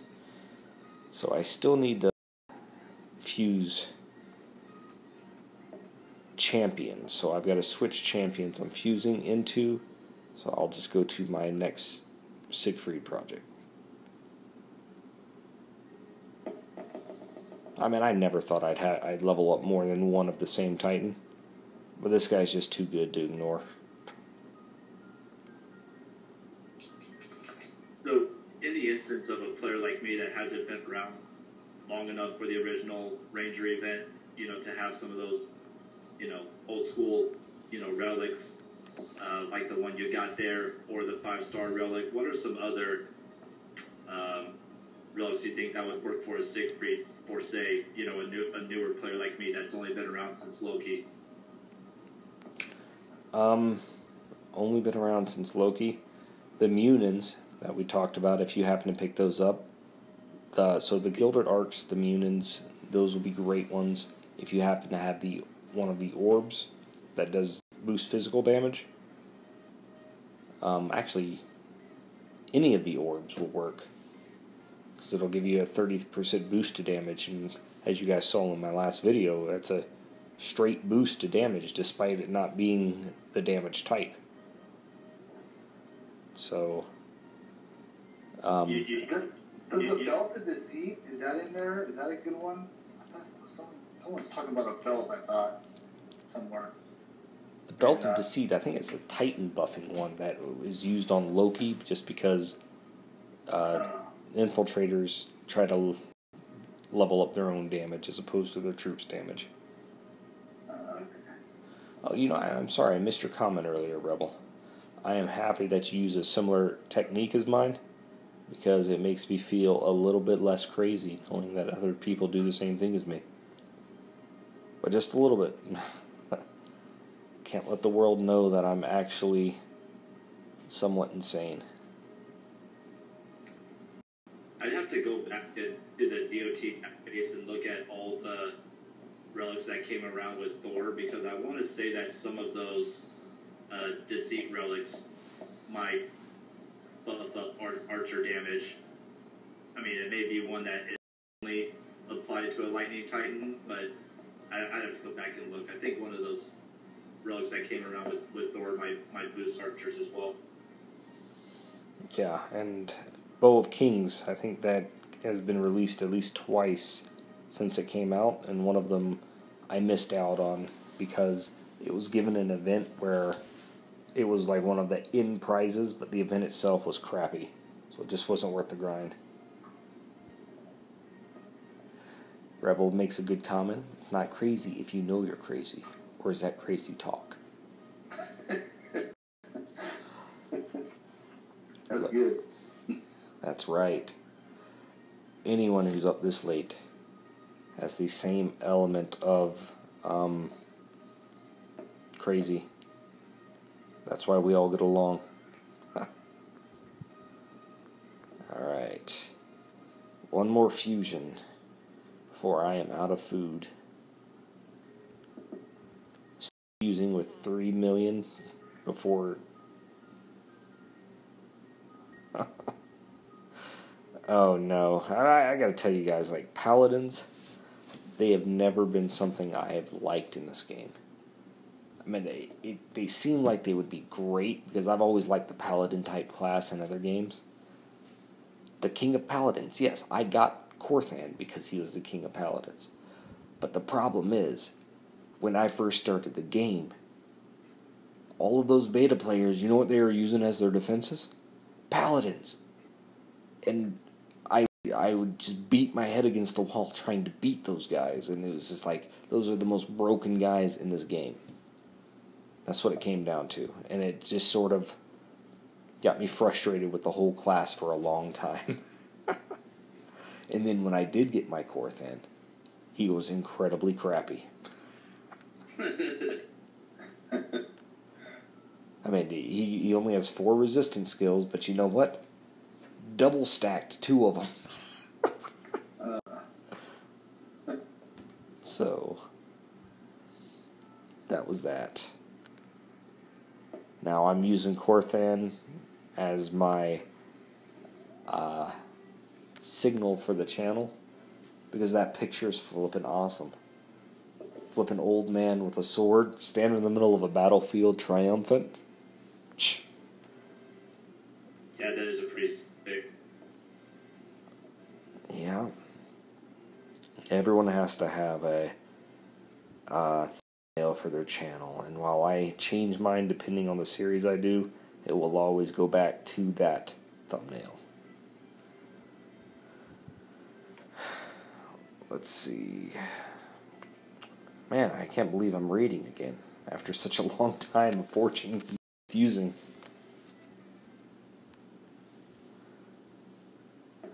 No, do you guys have what device do you guys play the game on? Like an iPhone or Android or? I'm on iPhone. Yeah, I have a problem with mine. I have is it an 8? I think it's an 8. When I go into the game, sometimes I go from like the original screen where it shows like where all your buildings, all that, and then you go to the war screen where you pick the lands to attack and everything. Mm-hmm. From time to time, it like locks up, and I go to click on a garrison or a land to attack it, and it won't bring up the next page that shows you the what troops they have and how much food and how much XP you get from it. It like locks up. I have to get all the way back out of the game, close it down, and go back into it. Do you guys have the same issues at all? I have the issue where the touch screen won't respond, which I think is the same thing that you're experiencing. Yeah. And what I do is you just drag up screen, just like what I did, and it'll reinstitute the touch screen. So close out that, just get out of that one screen and go back into it. Oh yeah, I mean you don't need to close out the game. Just drag up your little menu for your phone, and then close out the menu. Oh, okay. I'll try that next time. That drives me nuts. The same thing from time to time using my iPhone as well, but I'm glad you told me that point, Shooter, because I've always just closed out the games. I thought it was like a bad internet connection or the server was having difficulty or something. Yeah, I mean, I got so frustrated with it so often that I went and I read to see if there was any fixes for it since Dawn of Titans wouldn't do anything. I was like, try this. And I tried it and it worked. Oh, okay. So whenever if you guys, I mean, it's happened many times on video, although I haven't pointed it out. But if you ever are watching one of my videos and you see me randomly pull that up, that's the reason. It glitched out on me. I didn't even notice that. I used to see so many other people's videos too. Seems like I was the only one having that problem. So, good to know. Well, now you have 3 other people, because Yoon had the same thing. Going back to the craziness, right? That's right. Whenever you are in this channel, in the kingdom, your sanity level is a badge of pride, not something to be mocked. That's why Pisces gets along with us so well. Exactly. Fire stories. That is why he is the mascot on my channel, and why Zalan is the jester, because he's the most sane, and when you are crazy, you need the sane person as your jester. Alright. Well, I can't remember the title you gave me yesterday, but like I said, it's helped me to get 3-4-star relics and battle drops the last 2 days, so keep making up names for me. This is There working. you go. You are the kingdom strategist. That was it. I knighted a few people on my channel yesterday. You were there, weren't you, Cooter? Yeah, I was there for a portion of it. Yep. I didn't stay very long. That's all right. I'm gonna go ahead and this week look at creating polls for at least my unique videos, so we can have those as intermediates during the grinds or whatever we're doing. That'll be a nice little change of pace. Maybe one day I'll create fancy. Like you have a question or whatever, and what do you think about this, that, and the other thing? You pick A, B, or C, or Yeah, it'll be something like that. Just a quick poll on, hey, with the direction of the game, where are we going with this? What are your guys' thoughts? And it'll be like ABC. Yeah. I say do it. Yeah, and it's another level of interaction I think people will enjoy. It'll provide some discussion points. But what I will say that I want more streamers, YouTubers to stream this game. Like, not just content creation. I like content creation, but during these grinds, when you don't have someone to stream to, it's brutal. Yeah, that'd be rough. Yeah. No, usually, dude, until you go live, all I'm listening to are my dogs snoring as I'm sitting here battling. I mean, even during the day, though, like, Zalan has his consistent streaming he's put up, mad respect, but the other YouTubers are dropping the ball right now. We need these live streams. Yeah, I was thinking about doing one. I have some ideas, but I got to think about implementation a little bit more. Hey, remember, we have a lot of YouTubers that are ready to help, me included. All it takes is a simple band chat, Discord conversation. We'll walk you through how to set everything up. And actual content creation, it is,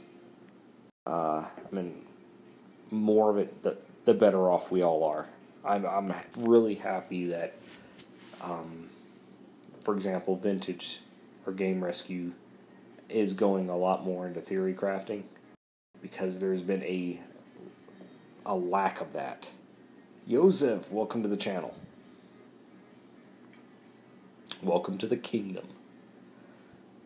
So those theory crafting videos, I think, are second importance to the actual grind streams.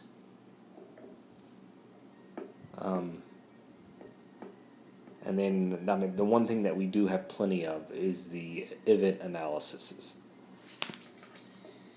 Yeah, there's a lot of that. I actually thought some about. The main thing about like your channel is specific for that, because you take it a step further than free to play, because you also give your opinion on it, which I appreciate.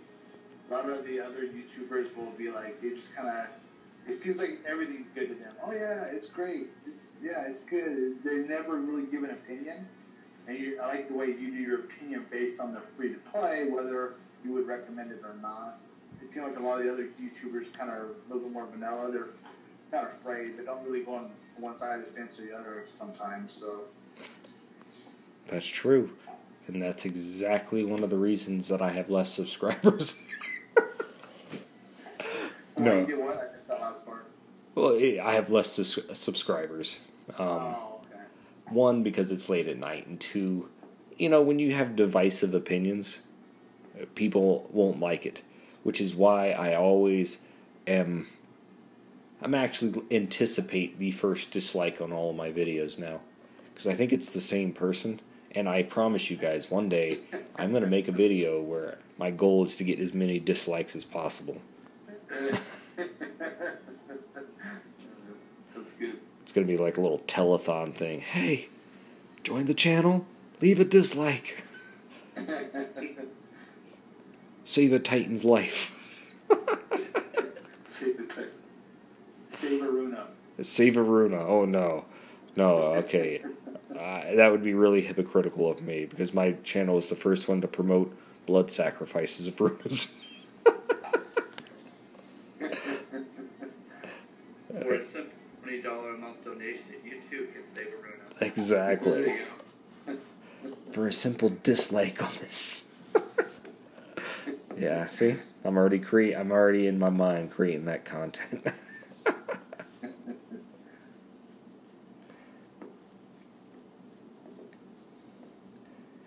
Man. There you go. Rebel has it perfectly in in chat. That is exactly what I'm going to be putting up in that video. Like and subscribe.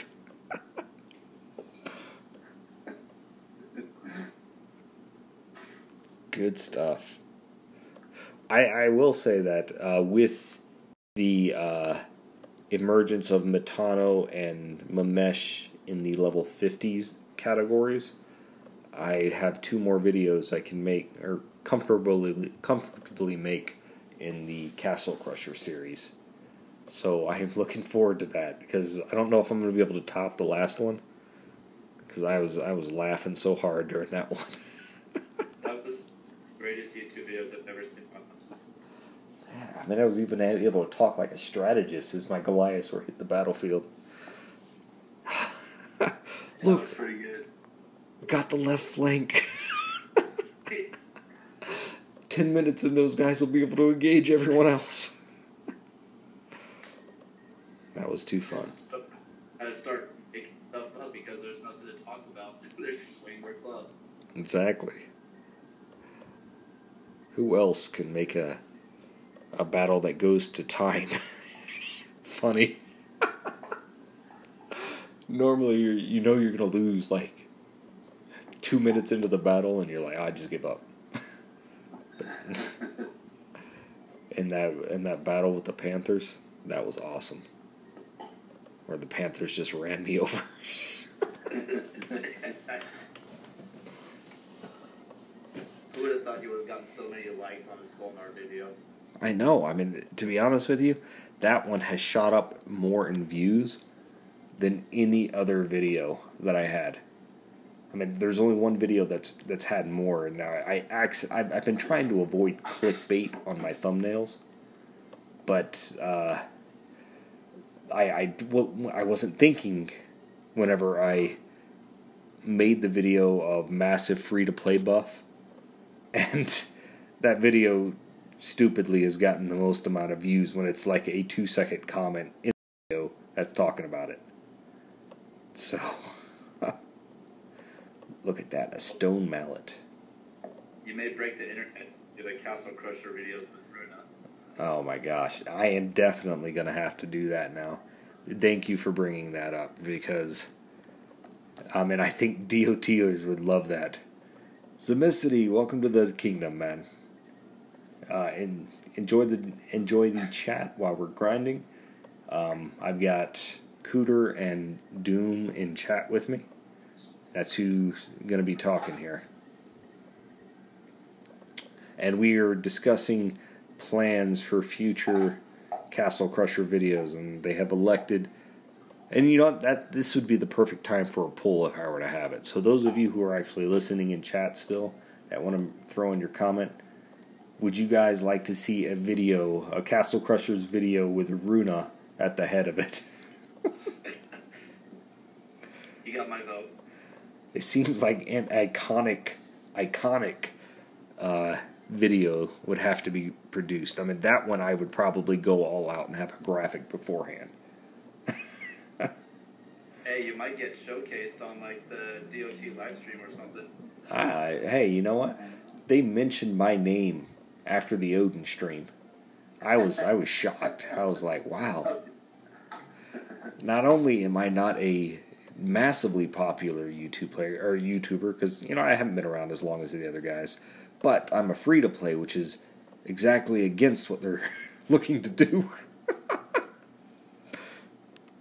Yeah, you are their antichrist. Exactly. They don't want to know strategies that you can actually play this game and have fun without spending money at the highest levels. You're like the Wait, trade secret. Yeah, you look at all those other games that end up coming out, though. It seems like they start off similar to this, and eventually, I don't know if it's a money thing, they run out of money, or they're just developing so fast. And know how you seems like almost every game they'll have some kind of, you click on this, you have to watch this little advertisement, and then I don't know, they somehow get it kicked down, and then it ends up giving you something in the game. It seems like that's how they're kind of, a lot of games are going to that. I don't know if they're going to do something like that to create more revenue for themselves, you know what I mean? Yep. Oh, God. I mean, I don't put Natural Motion at fault for that. They're a business. They need to make sure that they can operate. And, I mean, players, even free-to-play players, they're necessary. They need to have the population of people to make it fun for everybody. Yeah, it's ultimately just sheer numbers. That's true. When you look at that's what made Google the way it is. That's why Google created things, they rated, make their money strictly through their advertising. Even though they do pretty much everything under the sun now, it's strictly advertising. That's how they make their money. They're an advertising company. Yep. And I happen to work for Google in the advertising department. I'm the one that sells that AdWords. And I'm dang good at it.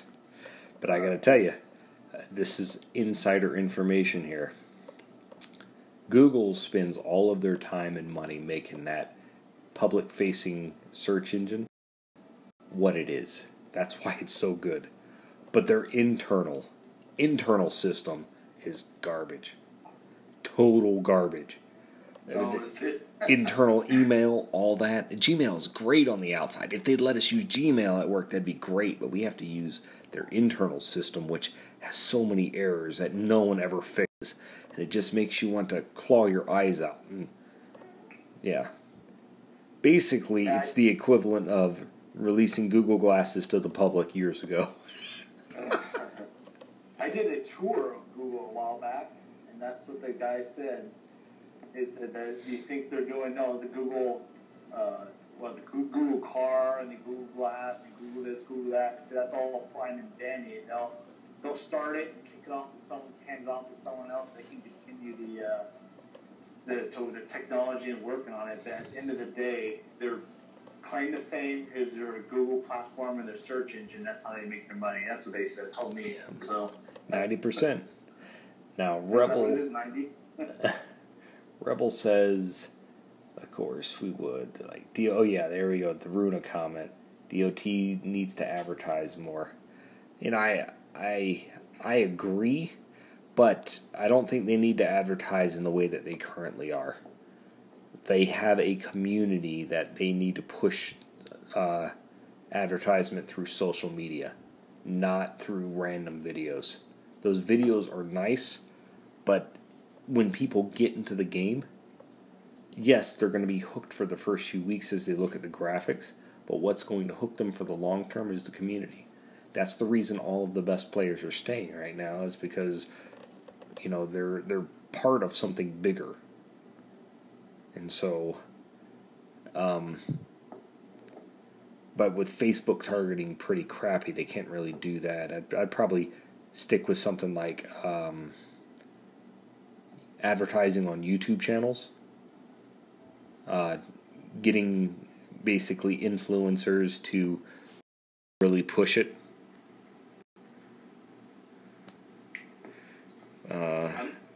First heard about Dawn of Times through Facebook. Yeah. Well, with everything that Facebook is facing right now, the targeting that they have has gone to crap. And, there's not much that can be done, at least for the near future. It's just, they're in a rough place, but they need a grassroots movement if they plan on keeping players for the long term. Because they've tried the other method, and there was such a large drop-off in the number of players after it started. Started off fine, but a few months in, people started to realize that, there were beta players out there killing everybody, and they didn't have alliances to really be part of, so it was like, why am I doing this? There's always going to be that guy one step above me that I'll never be able to beat.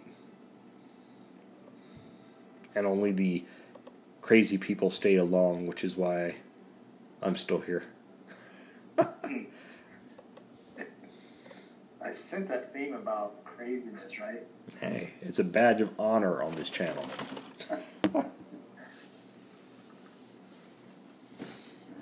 Yeah. And then coming from a new player, too, you look at, I think they need to, kind of a disconnect. I don't know if you feel it too, but that's kind of being a new player. It's kind of hard to get into the game, and you really, like you're talking about before, even I had to go that a little bit step further to be able to really get into the game. It's hard to kind of overcome that. And that's why I think I'm even starting that channel, starting some kind of like a totally beginner type channel. Say, hey, this is what we can just from instead of, You're right. Way out in the stratosphere somewhere. I came and crawl before I can understand all the concepts and the titans and the elemental damage and this damage and that damage, and it just gets confusing for the new player. Well, you're right with that, and I do think that this community needs a YouTuber that is able to effectively transition the early game to mid game on what you need to be doing. That is the type of video that I think would really help the community overall. And Rebel has a good point that, when you first start off the game, it seems like everybody's dead. Nobody's in Bronze League, nobody's in Silver, it's all gone. And you have to get up to Champions, Platinum, Masters, and Legend before you start seeing a vibrant community. Yeah, I was just in Gold. Literally, there was maybe 8 alliances really even playing. Out of how many are you? 25 or something like that? 25, 30? There's 8 groups of people, and that was it. Yeah, when I first started as well, it was, jumping in whatever the lowest league is and whatnot, and it was during the Theros event, I think, or it was during the Loki event, one of the two. So I was just so confused on, what's this event? What is an event? What are souls? And all this other stuff. Oh, look at these alliance rewards, and things like that. So you try to start searching for, some of those alliances that are active and they're holding rank and things like that. And yeah, they're all way upper league and they're all closed and whatnot. And then you're trying to use that search engine, which could definitely use some work when you're trying to support alliances. You're trying to search for some, and you just find a random one that will let you in. That's, a level or two above the lowest one that you can do, and then you're starting to slowly figure things out. I know we were all there at one point, right? But it would kind of be nice first download the game and you're going through all those introduction lessons that they could have, these pop-up messages. Hey, follow, this YouTube channel for, new players, or, it'd be nice if they had resources to reference in order to get a better idea on how the game is structured to get the most. And you're right about that. I mean, the sad thing is, a lot of this stuff should be covered in some sort of tutorial in the game. What you need to be doing at different parts that you can bring up. But people have to rely on YouTube videos, and some videos are more scarce. Some channels are more scarce to find than others. And so that content is not easily accessible. And so that's why there's such a big drop-off. Only those that are enjoying the game, I mean, you guys are in addition to the rule. For every 10 people that started, maybe, or 20 people that started, maybe one of them sticks it out. You guys were one of the 20 people that stuck it out. You found something that you enjoyed, and then you were determined to somehow make it work. And that's when you came across resources. That's the sad part. I told you it was 2 years ago Christmas. I think Facebook or some kind of social media. I saw this game. I thought, I'll check it out. But it's been 2 years. I just really started playing it the last May, and not even that much of a full. I really started playing last year, even though I hear like kind of lag and really not getting to the game, or it was hard to get in the game. But I did Google searches and everything else on the game. There was absolutely nothing out there. No YouTube, nothing on the internet, and nothing on the game at all. So I didn't really know what it was about or how to go about anything. But it's good. It's really helpful. That's true. And don't get me wrong, the videos that they produced to promote this, they did their job. They produced those videos for the purpose of getting people interested. And I was interested after I saw, dude, did you see that big guy just swing a hammer and send those guys flying? That was the first thing that I noticed about their videos. I was like, that's pretty cool. I'm going to give it a shot. I mean, you guys know, earlier in one of my videos, I said I quit the game for a little while, for like 3.5 months. I stopped because I felt like their current Titan system was garbage, and if they weren't going to change it, it was just too frustrating to deal with. And that's one of the reasons why even though it's out there, it is something I had to fight to get to that higher level and unlock the skills. So it's more of a badge of pride for me at this point, at more than anything else. Like my level 43 Wolfric, right? Exactly. No one in their right mind would do anything with that Wolfric, but you will, because it means more to you than just a level in a Titan. It represents an investment of too much time that you are not willing to give up. No, that was the guy I got. It's weird, I got a 3-star. I think that guy's good. He's better than my 2s and my Runas that are 1s. I go, I guess that's the guy I'm going to stick with. He looks kind of cool. He looks kind of normal logic back then, so I threw all my stuff in.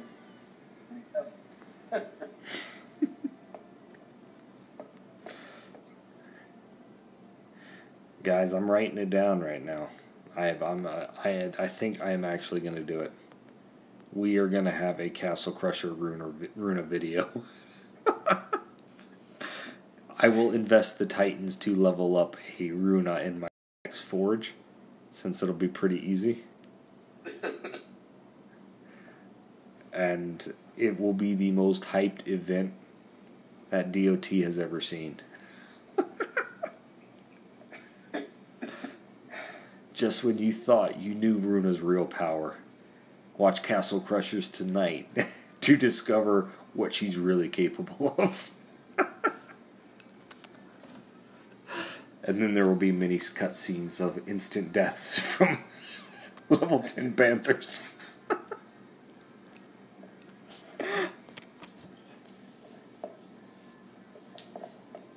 No, maybe do a Runa v Runa. Think that would go over? Well, I'd have to find somebody who actually is using Runa. Runa v Runa. And then just do different combinations of all that. That'd be interesting. No, it's going to be full Castle Crushers. I will be attacking level 25 castles with my troops, and I will equip her with the best relics that I have. It's going to be legitimate. Oh, that'll be good. I've done it with every single... I mean, even with Skolnar, people were telling me, you should use ranged troops. But if I were to use ranged troops, I'd lose so many stats on my Goliaths. And my Goliaths, despite how slow the raiding happened, they were impressive with how little damage they took and how often I got a victory. So, he has some severe shortcomings, but, at the end of the day, he had a better durability than any other Titan that I raided with. Durability means, least amount of damage taken, so I was pleasantly surprised with that.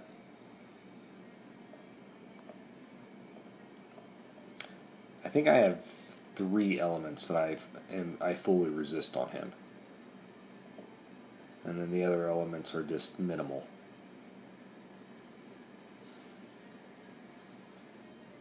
I really hope they release him in another event.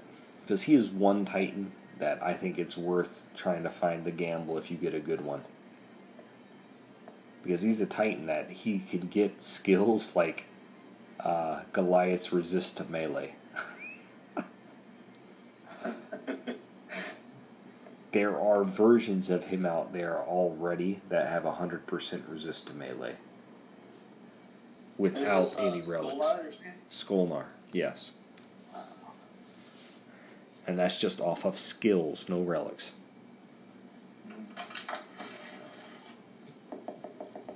Now, there is another resist to melee relic out there, but it's Titan only. And it is no longer dropped in the game. I think I've shown it to you guys in the past. It's the Protector. And it only gives a minimal amount. I remember, I used to think, why is it even on this relic? Yeah, I mean, I have a high-level Skolnar. He gets me greens half the time. Anyone that comes in with ice, and even Siggies that come in, they have a rough time with it. Although Siggy, let's be honest, doesn't really have a real rough time with anybody right now.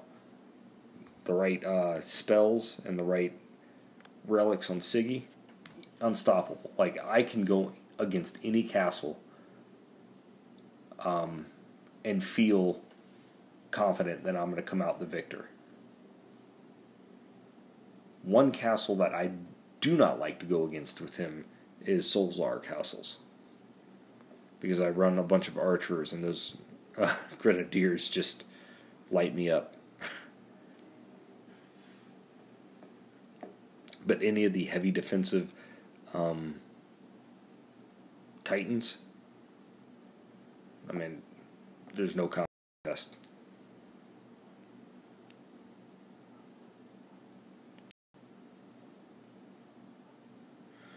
And that's fine. I mean, you don't need to have a good Siggy to be playing this game at the moment. To be honest with you, my little review on Meiku in this event, she's going to be a decent attacker and a decent defender. She won't do either of them really well. She will not be a garrison defender. She can be a land defender, but her ability to clear quickly in raiding, it'll be unparalleled with combined with taking very little damage.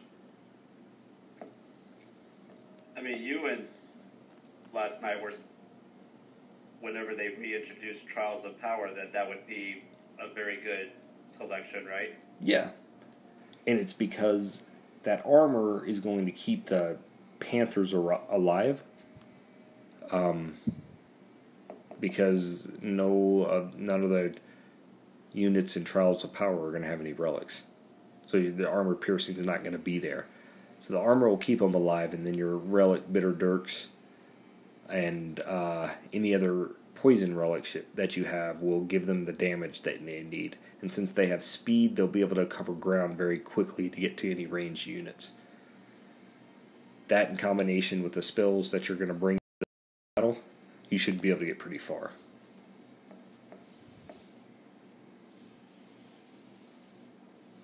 What were the rewards last time for Trials of Power? It worked similar to like a soul event. Like you'd get a certain amount of points for however long you lasted in Trials of Power, and then it worked like Theaters of War in the sense that you could redo the Trials of Power, I think 2 or 3 hours, and you could use gems to renew the amount of time. So it worked. It was like a mix between Theaters of War and a soul event. Does that make sense? Yeah. And so, at the end, there were titans that you could get, relics that you could get, just like any other event, but it was just a different way of getting the souls. And you got, the first time that they did it, they gave an exorbitant amount of experience for doing it. Everyone was so happy with it, and the second time it came around, I was like, wow, this kind of sucks now, experience-wise. Rebels. In your honest opinion, well, first off, is there any kind of timeline on when Trials of Power is going to be re-released, or are they just I don't even think it's on their radar. I think what's on their radar is Throne Wars, because everyone's been hammering for that. While that as good as Trials of Power was, Throne Wars, the community loved it. It just sucked on release because it wasn't prepared to be released. They didn't have the server bandwidth to make it work. Let's see. Zomicity says, everyone who won Odin will be very happy when Lightning Troops drops. Game will change. Yeah, and Odin, I do think Odin is a game-changing attacking Titan. While he's going to suffer from the same issues that other Rangers do when it comes to attacking heavy armor builds, his troops won't. And so Odin's going to be able to like one-shot those things without too much armor, while his troops will just annihilate everything else. Do you honestly think if once they do that release, that during that same week they'll re-offer Odin? They will re-offer Odin. I'm certain of that. I tend to think that they will give it reworked versions of Valkyrie as well. I have her. I just want him. Yes, there are videos on Throne Wars. You can go back into the playlist for Zalan, Isap, and Boganora. They have videos on both of those because they had test accounts back then in which they tested Throne Wars before it even actually came. That's why we had strategies in non-toxic that other people didn't, because those two knew how the system was going to work, and so the moment it dropped, they're like, okay, this is what we're going to do. So it was interesting. Throne Wars, it was an event that they released at Christmas time that basically is a different way to play the game in Masters and Legends League. There's like 5 thrones that come up out of the water that you donate your lands into with defenses on it. And if your alliance has more lands in that throne, every 10 minutes you are getting points compared to other alliances. And so you use those points, and those with the most amount of points at the end of the Throne War time frame get a ton of Divine Gems and other rewards. That's where Divine Gems were initially released. That's where I got my initial 10,750 Divine Gems. That's how I got my 2 5-star relics, basically. But I would absolutely prepare for that. You will need to find a decent alliance in the higher levels. And even though you are a lower level in Masters and Legend at the time, they are going to need the lands that you can provide. That's actually when land anchoring was created. Because the last thing the developers wanted is the the top alliances donating all their lands real quick, and in the next 5 seconds capping everyone else's lands so they can donate those lands. But hopefully that gives you guys a little bit more perspective on why there are certain elements in the game now that. Yeah, I mean, the Knights, and we got some big time players, you know, Talladega, Amir, and, you know, a couple of other guys that float from Legends League down to Masters and whatnot. And I'm just trying to think, when that event gets, you know, re-released, what Titans or what defenses would I be able to provide to help, you know, kind of earn my keep, or to where I'm just not, you know, to where I'm being able to provide something, right? Not just a guy that's along for the ride, collecting the rewards for other people's hard work. I want to contribute, right?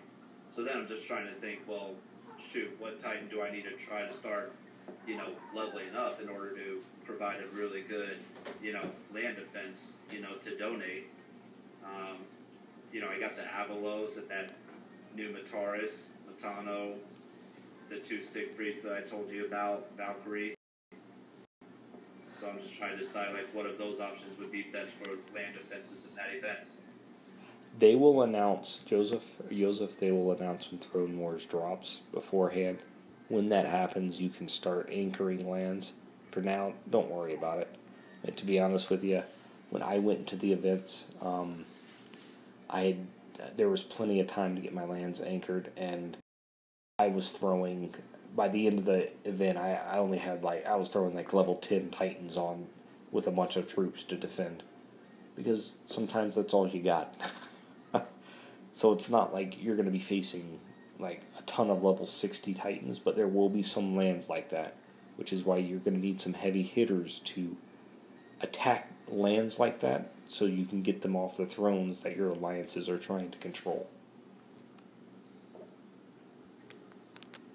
Alright, well, let's see. Was Castle 12? Had no idea what was going on. That's alright, no one had any idea. I think when that dropped, I was like castle level 18 or 19.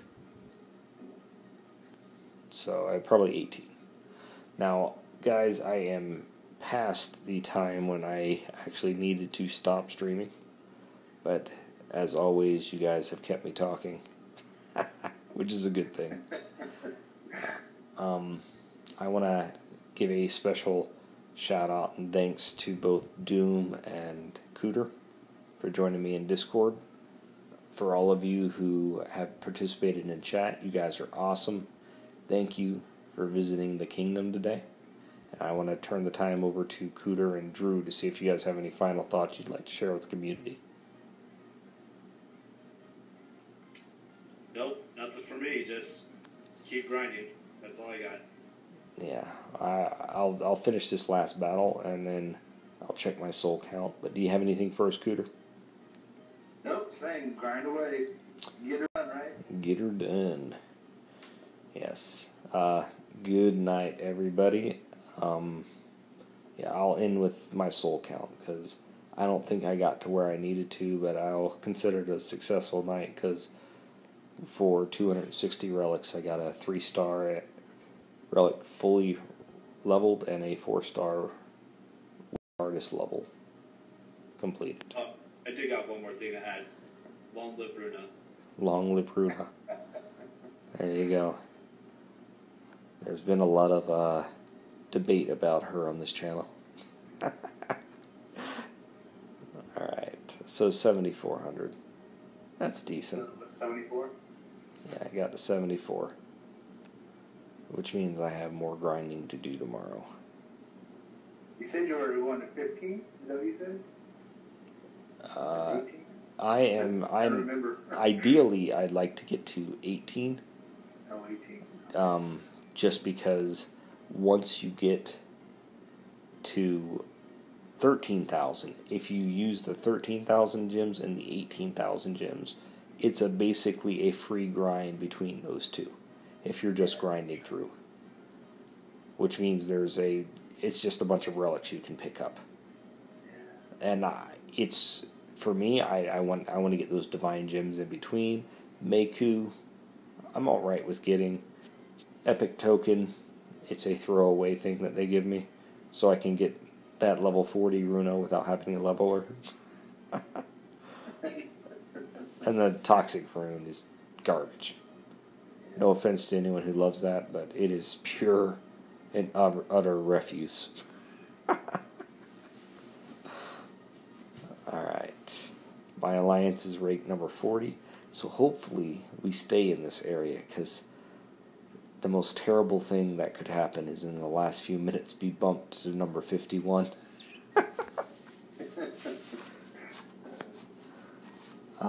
But yeah, it's not like I would use Sagunga. She just sit in my Titan Arena collection, which isn't bad. Alright, well, once again, thank you everybody. Rebel, you're going to have to tell me that joke at another time. I'm already looking forward to it.